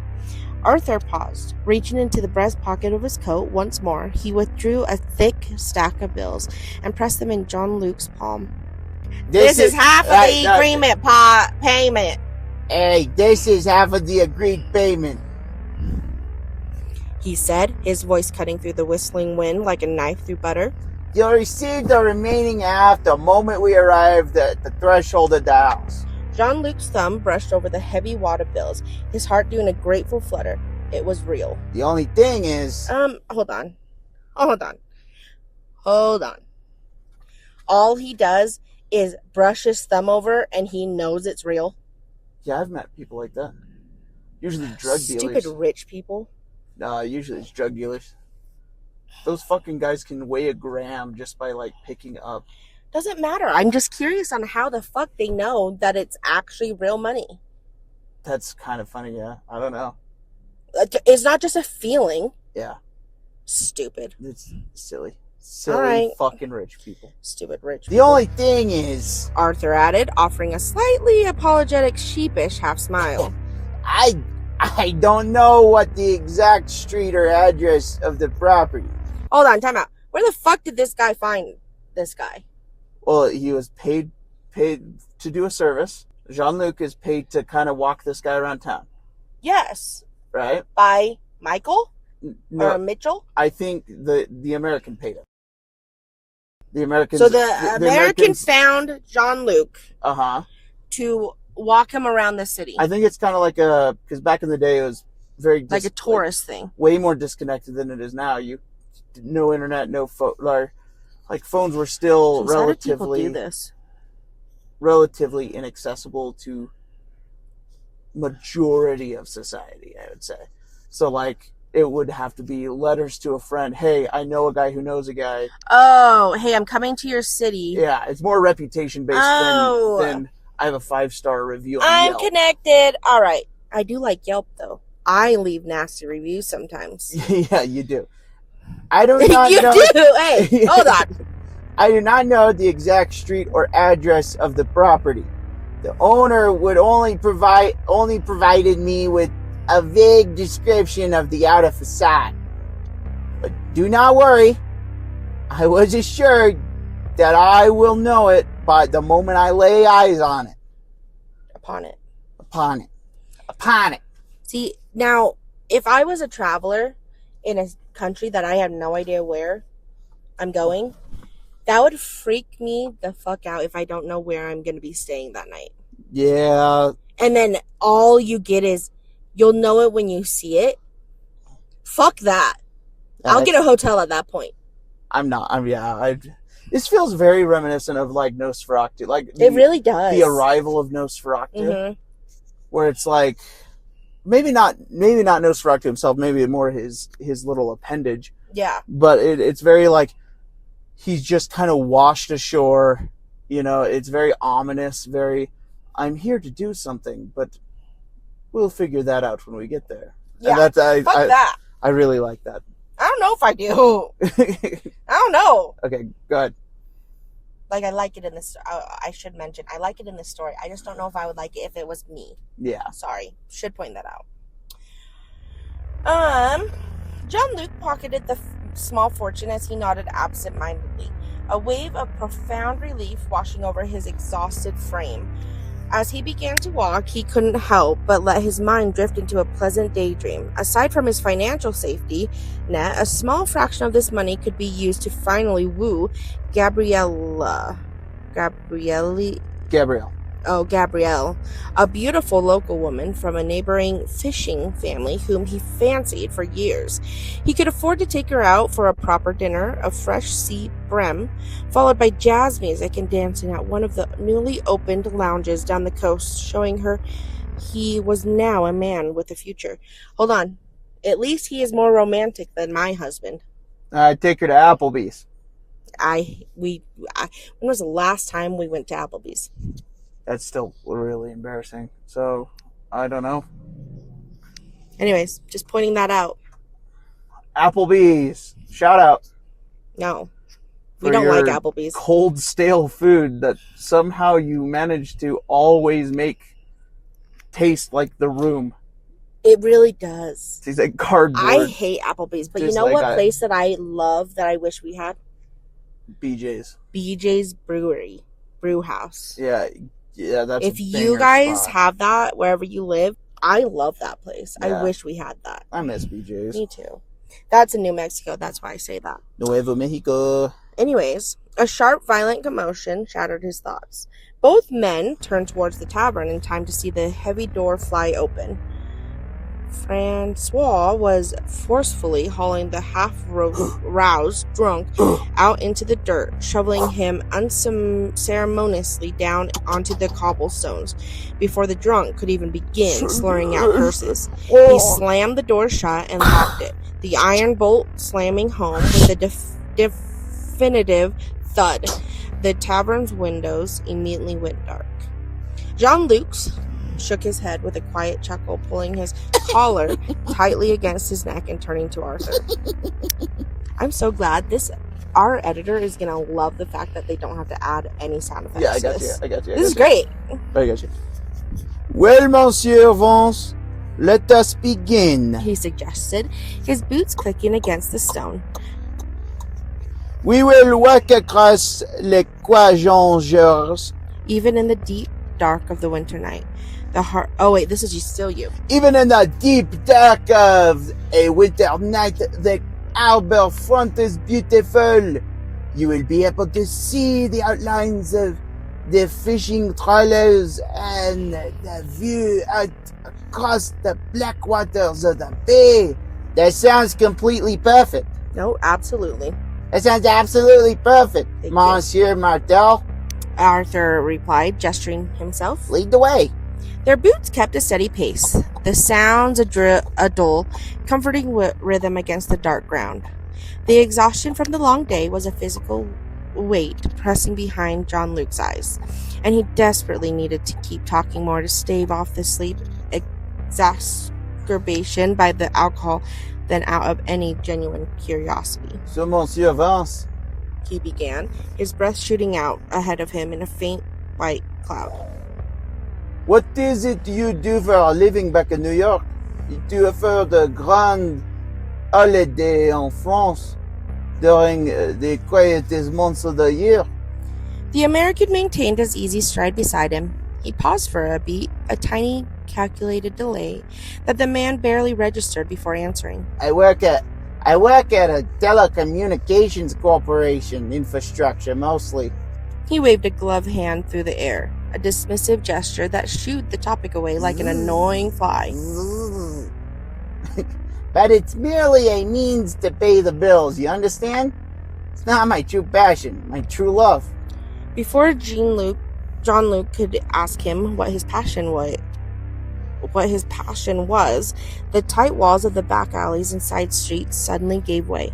The men stepped out onto the wide open expanse of the quagengeurs.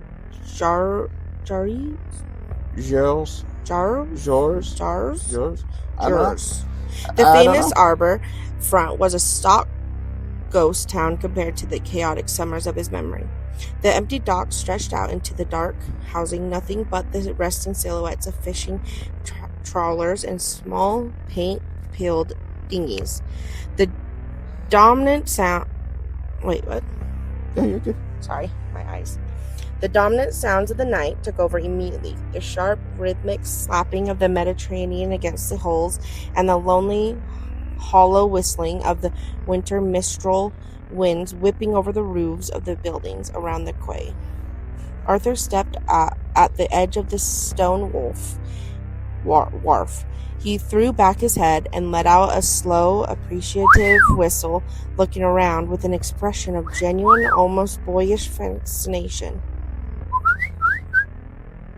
You're right, he murmured, his voice rich with satisfaction. Really is beautiful. Jean-Luc smiled, a spark of local pride warming his chest. Maybe the American isn't so bad after all. Even if he is here because of the film. He prepared to reply, to tell him about how his father used to tie up their small fishing boat on this very dock, when Arthur's demeanor shifted instantaneously. His features hardened, looking out across the empty waters, as a cold, sharp sneer cut through his polite expression. His flawless French vanished as he switched to his native English, muttering a sentence under his breath in a low, detached hiss that he clearly hadn't intended for his guide to hear. Looks a hell of a lot better without all the oversized fucking status yachts clogging up the harbor. Jean-Luc froze mid-step, his mind scrambling to translate the fast harsh foreign words. Thanks to him, with the Allied troops, he understood the words completely, but the casualness with which he swore, and more importantly, the concept, left him utterly bewildered. Status yachts clogging up the harbor? In the previous summers, only a tiny handful of wealthy industrialists and old money Aristocrats. Thank you. Aristocrats ever brought their luxury pleasure yachts to St. Tropez during the peak of July, and even then they were modest wooden cruisers. The harbor was a place for fishermen. There were no oversized yachts dominating the town. The sheer venomous coldness in the American's voice, combined with the bizarre, nonsensical, swear-laden statement, sent a sudden icy shiver straight down his spine. For a second, Mitchell's jittery, sweating behavior back in the tavern flashed vividly in his mind. Something was deeply, fundamentally wrong with this man. Anxiety tightened in his chest. Jean-Luc swallowed hard and forced his eyes back to the way ahead. He didn't want to chat anymore. He didn't care about the American's passion anymore, or his strange, bitter rants.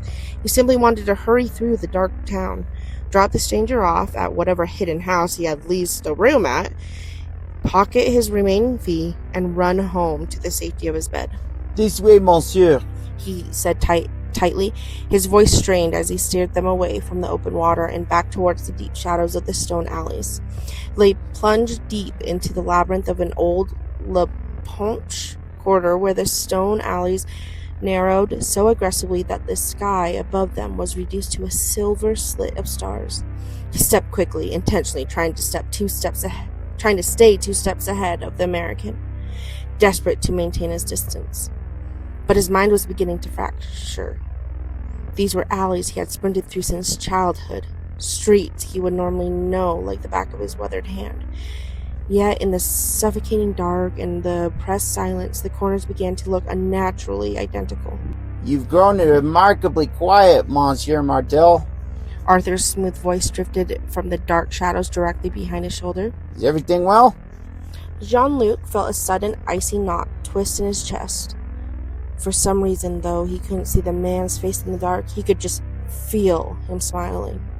He swore he could almost hear the faint, sickening amusement in his tone, as if his growing discomfort was a source of private entertainment for him.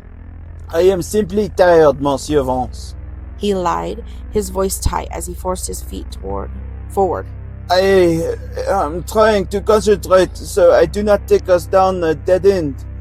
Ah, exhaustion, Arthur mused, using almost the exact cadence Jean-Luc had when he himself had begun a sentence, with the same word as his footsteps echoed, with the perfect, unfailing synchronicity? Synchronicity? Something like that. Synchrony behind him. Whenever I find myself weary, I always find it remarkably helpful to listen to someone else speak. It keeps the mind from drifting off into the dark. If you like, I could talk a while to pass the time. Jean-Luc swallowed hard. Oh. His throat dry. All right. Okay. Yoinkers. He didn't want to hear the man speak anymore. Not a single word. But his instinct told him to placate the stranger at all costs. His instincts told him to placate the stranger at all costs. As you wish, monsieur, he murmured as they passed another offshoot. Excellent. The reply came, the tone warming with an artificial, practiced cheer. Let us play a game. It's a little amusement I used to play with my companions when I was a boy. Would imagine what a future would look like, say 60, 70, even 100 years from now. Jean-Luc didn't reply, keeping his eyes glued to the dark cobblestones ahead. At first, one imagines grand things. Arthur began, his voice taking on a detached storytelling quality. Flying vessels, grand cities, reaching out to the clouds, colonies on the distant planets. The usual nonsense, but if you were to look closer, The details are far more intriguing and fascinating. Think of it, Jean-Luc. Telephones that require no wires. So small and flat they slide right into your trouser pocket. Televisions as thin and light as a pane of glass hanging from a wall in every bedroom because of how affordable they become. Medicine that could heal any ailment and perhaps even put a stopper in death itself. And perhaps, if the technology allows the ability to slip through the fabric of time itself, to travel back and visit any time in history, whenever one pleases. For a brief second, the American's voice sounded generally wistful, drifting off into the cold winter breeze. But before Jean-Luc could even process the absurdity of any of the statements, Arthur's tone mutated. The warmth vanished, replaced by the same bitter, venomous rasp he used when speaking English back at the port.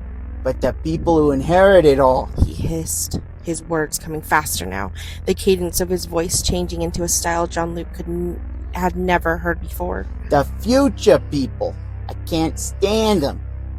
The little shits, they're weak, fragile, parasitic things. They ruin everything, every magnificent thing they touch. Tear down every beautiful thing in this world and try to justify it.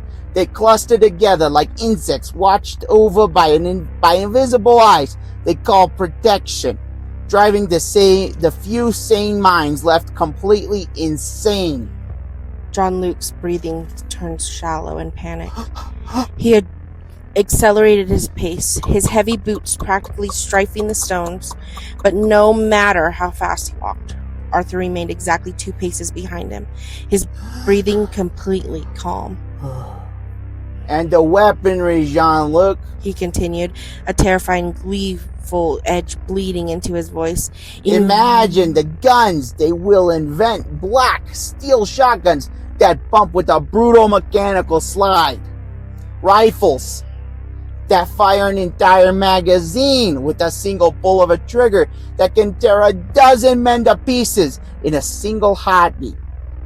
And the blades, magnificent heavy knives with jagged, serrated teeth designed to catch on bone and rip the meat right out of a man. Okay, hold up, before we continue. They already had pump shotguns. Just heads up. Okay. I'm confused. So this is post-World War II. Oh, okay. World War I, this is a fun little history fact for you. Germany got so upset with the Americans using trench guns, which are, I believe they're Remingtons. Maybe they're Winchesters.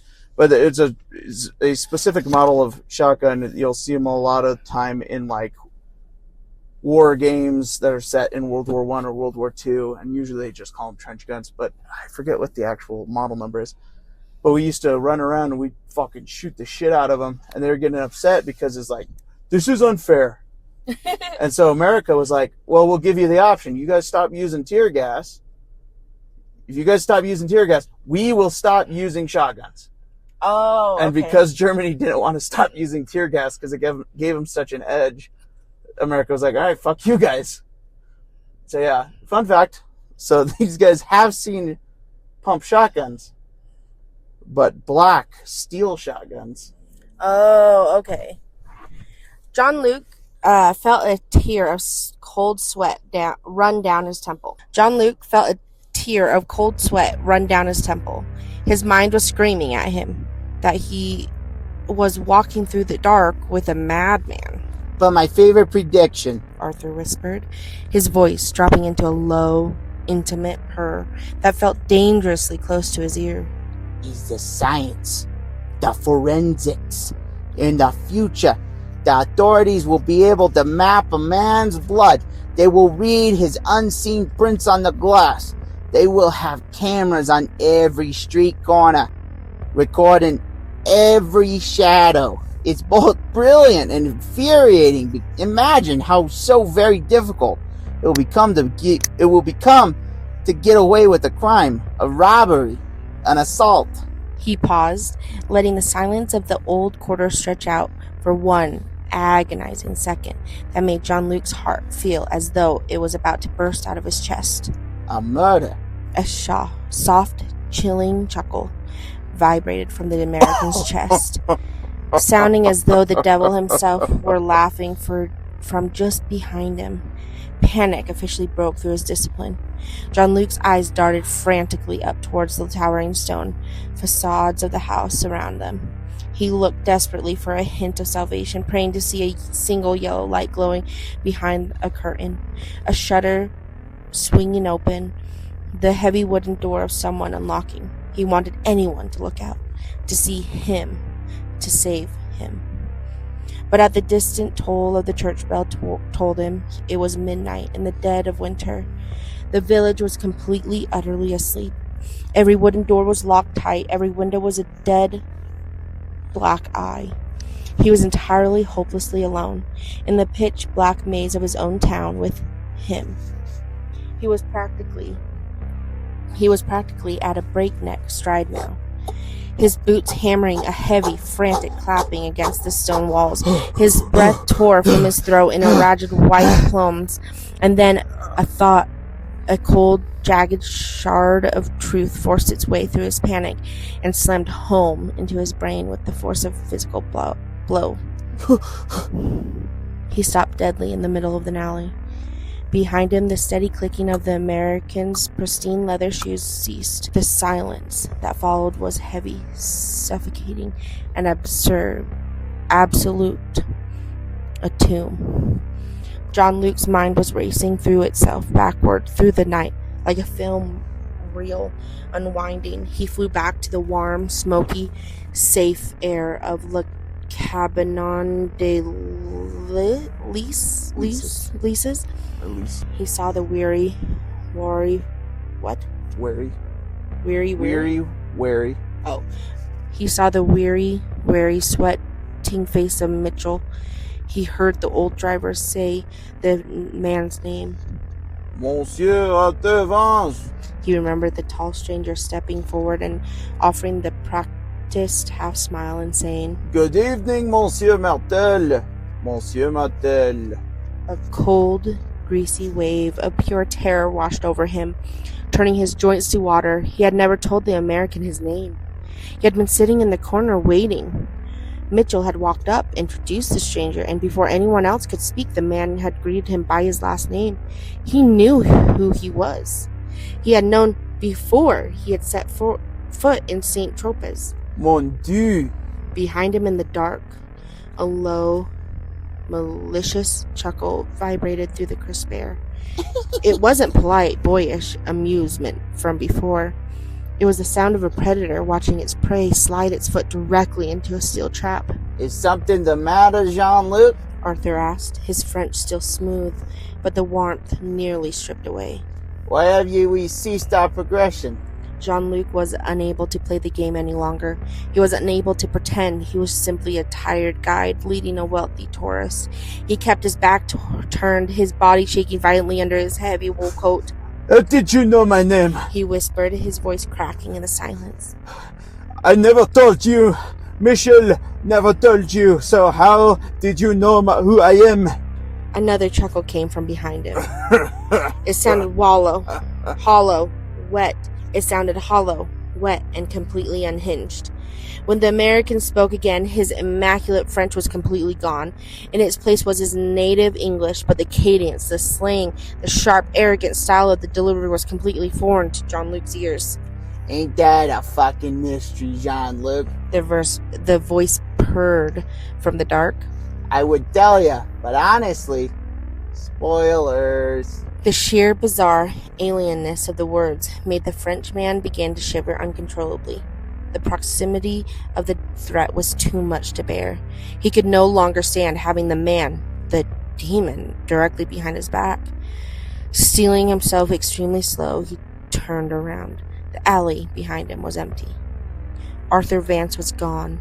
The tall, pristine silhouette had completely vanished, as if he had dematerialized directly into the gray stone walls and the gloom. But the empty space brought no comfort. Instead, the sudden absence of the man was infinitely incrementally more terrifying.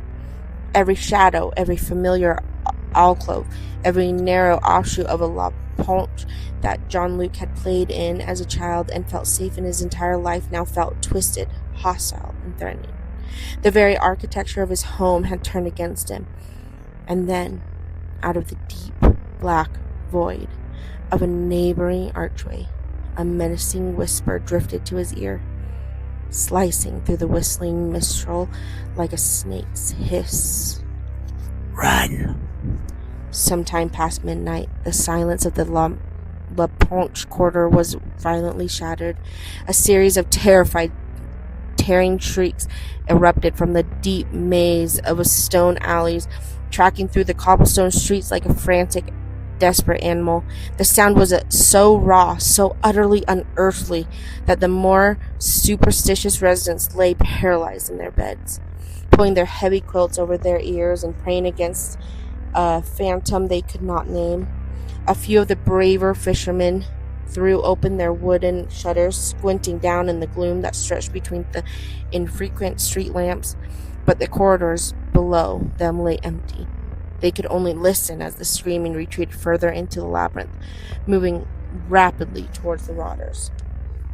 Eventually, the cries reached the Place de la Ponche. There was brief, violent commotion, the chaotic sound of splashing water cutting through the whistling wind, and then absolute silence. The night returned to its quiet, average winter freeze, as if nothing had happened at all. When dawn broke under a cold, overcast Mediterranean sky, the village was met with pure horror. A local fisherman headed out to pull his boat into the water for an early fish found the body of Jean-Luc Martel, floating face down in the shallow, freezing tide of the beach. He had been drowned. The local gendarmerie, I'm so sorry if I pronounced that wrong. That's all right. The local gendarmerie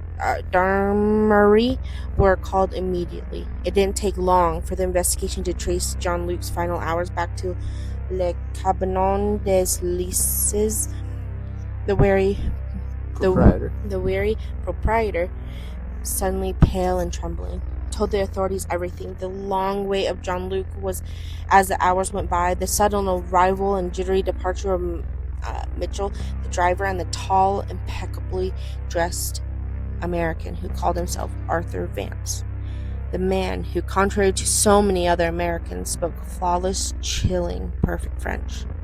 The police set out across the region to locate the stranger, locating and interviewing Mitchell, but it was as if Vance had never existed.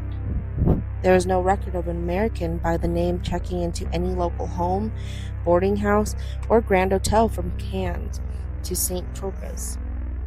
As the days bled into weeks, a quiet, tense panic gripped the town's officials. Bridget Bardham's film had put them on the global map, and the coming summer of 1958 promised an unprecedented influx. And the coming summer of 1958 promised an unprecedented influx of international wealth and prestige. Terrified that a brutal, unsolved murder would stain the village's burgeoning reputation before the historic season could even begin, the authorities made a calculated decision. They quietly withheld the details from the regional newspapers. Jean-Luc's body was buried in the cemetery overlooking the sea, and his death was buried under bureaucratic silence. His tragedy erased as the town could become a wealthy playground. The residents locked their heavy wooden doors and shuttered their windows every night. The residents locked their heavy wooden doors and shuttered their windows every night for months, terrified that the phantom in the dark would strike again. But it never did. As the years bled by in decades, a few curious and desperate souls, unable to let Jean-Luc's memory fade into obscurity, decided to look for answers on their own. They never found a single whisper about an American named Arthur Vance. What they did find, after years of quietly digging through dusty foreign and national archives, confused some and chilled others to the bone. A missing schoolboy vanished from the streets of occupied Paris in 1942. A young couple found butchered in their locked London home in 1931.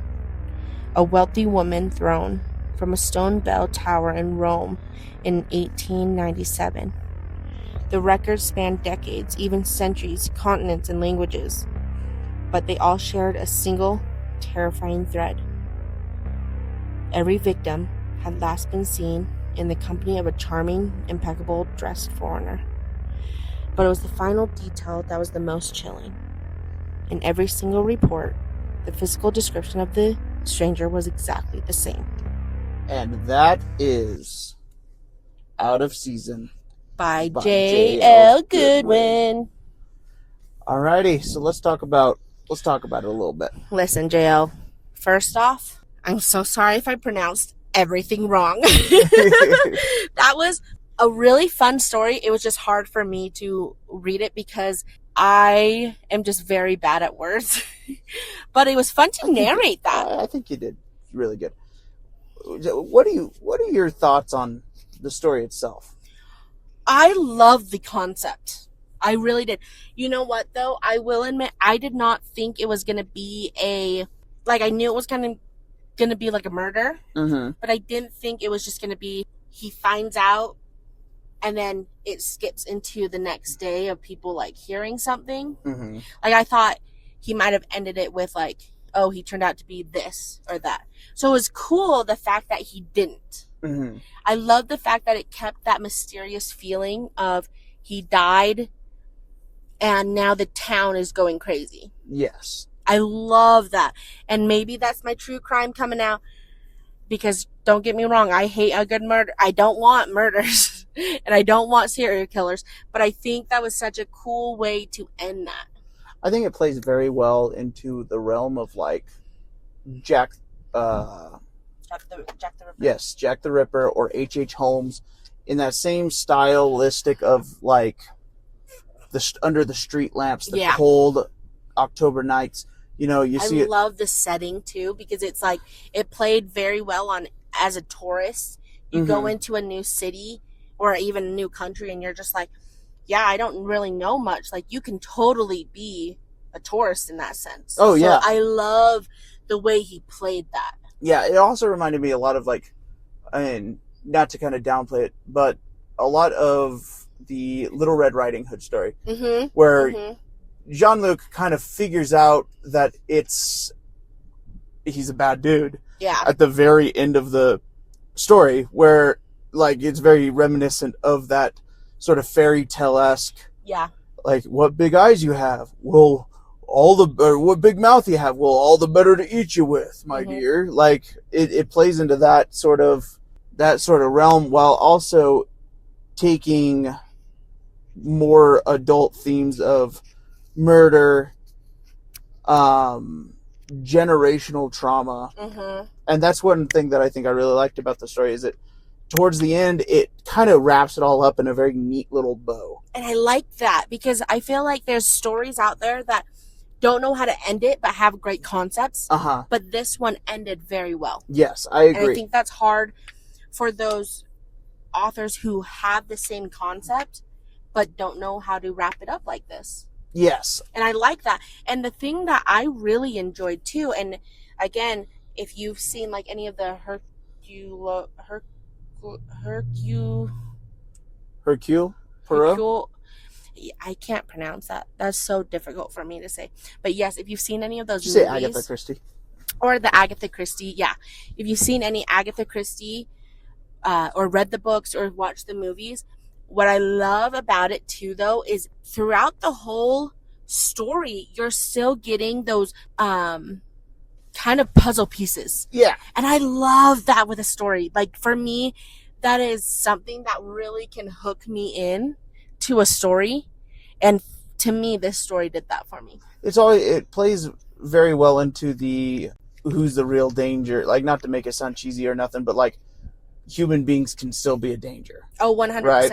I mean, like I said before, it brings into question a lot of like themes like H.H. Holmes here in the States, or Jack the Ripper when murder was, or the I think it's the Butcher family in Kansas. Yeah. Yeah, you know which ones I'm talking about? I do.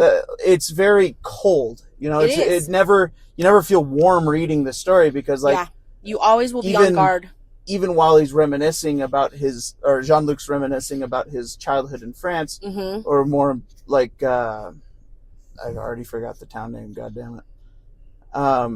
The Saint Tropez. Tropez. Living in Tropez, you know, it's very reminiscent on the fact of like, they are cold memories. They are. Running through alleyways, stuff like that. It's not like warm memories like sitting by the fire, sipping hot cocoa. Yeah. It's cold memories. We're running through the alleyways. We're enjoying being kids, playing out in the open and the outdoors. You know, and I love the fact that he kept bringing that up in the story.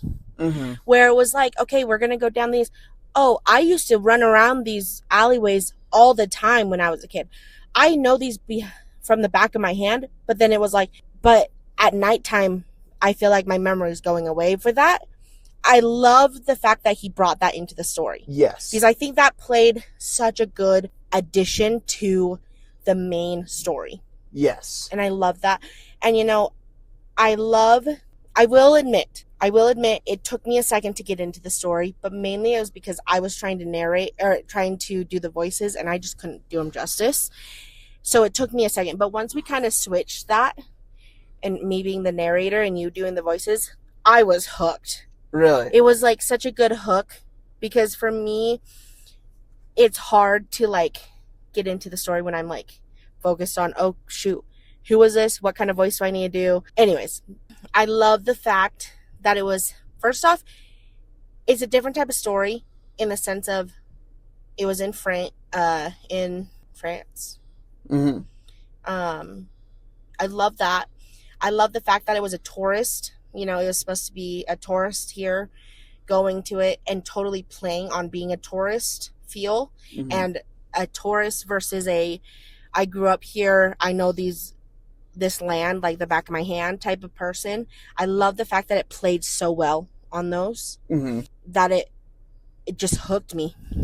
And I will say this, it feels like a J.L. Goodwin story. It does. In the best sense possible. But you know what? Throughout this whole story, all I could think of was, I feel like I'm reading like an Agatha Christie or like those type of Sherlock Holmes kind of. Yeah. And it really did. I have to admit, it hooked me in probably to the point where I think this is my new favorite story out of JL's. Really? Really. Because I would go back and read this again to see what I missed. That is high praise. It is. And nice. I'm not just saying that because we've talked to him and everything. I'm not just saying that. I'm talking about all of his works that we've read. But this one, I think probably got me because first off, it gives me that like, I don't know. I love a good Agatha Christie. I love those type of books anyways. Those ones I've always been drawn to. Not saying his JL's other works haven't been good, but this one just captivated everything that I love in a book. Really? It really did. And I really didn't think he was going to end it like that. I thought it was going to be a different ending. So the fact that this was the ending and the way he tied it up in the end, seriously, magnificent. I will say it probably remains my least favorite of J.L. Goodwin's stories. What? And I know. That's a stupid answer. You're dumb. That's a dumb thought. Well, it's just, I have a hard time with slow beginnings. Or not even really slow beginnings, but like no foundation. To be honest, I think it was the narrator's fault in the beginning. So yeah, probably. That was. But like, whenever I don't have a foundation to kind of go off of, right? Like, if I can't, I want to say if I can't relate, I don't know. It just didn't hit me as hard as the other ones. You know what this reminds me of?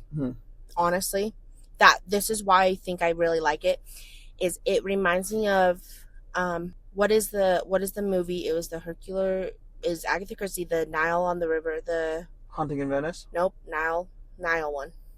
Oh, Death on the Nile. Death on the Nile. You know how that started kind of slower? And you're kind of like, what the heck am I watching? Yeah. And then it just gets into this and you're just like, you needed that beginning to make the whole rest of the story Yes. make sense. That's what I feel like JL did on this story, and that's why I think I love it so much. I think my favorite part about this story is when the American is when Mr. Vance is confronting Jean-Luc, Mm-hmm. and it's so ominous, Mm-hmm. and it plays very well into the obscure Yes. horror. And I think that It does. that was probably my favorite part. Yeah. Just because it felt good. It felt rewarding. And you know what? I think JL is so good at having that ominous feel when you read his stories. Uh-huh. And I think that is a very hard thing to do when you're reading a story. Yes. Or when you're writing a story, I should say. Because it's like you never know if a reader is going to understand how you are trying to portray this story. Again, and I think his talent with just setting the scene takes center stage. Oh my gosh, it is phenomenal. Every time in his writing, it just feels like you're there. And it never feels like it's too fluffy, if that makes sense.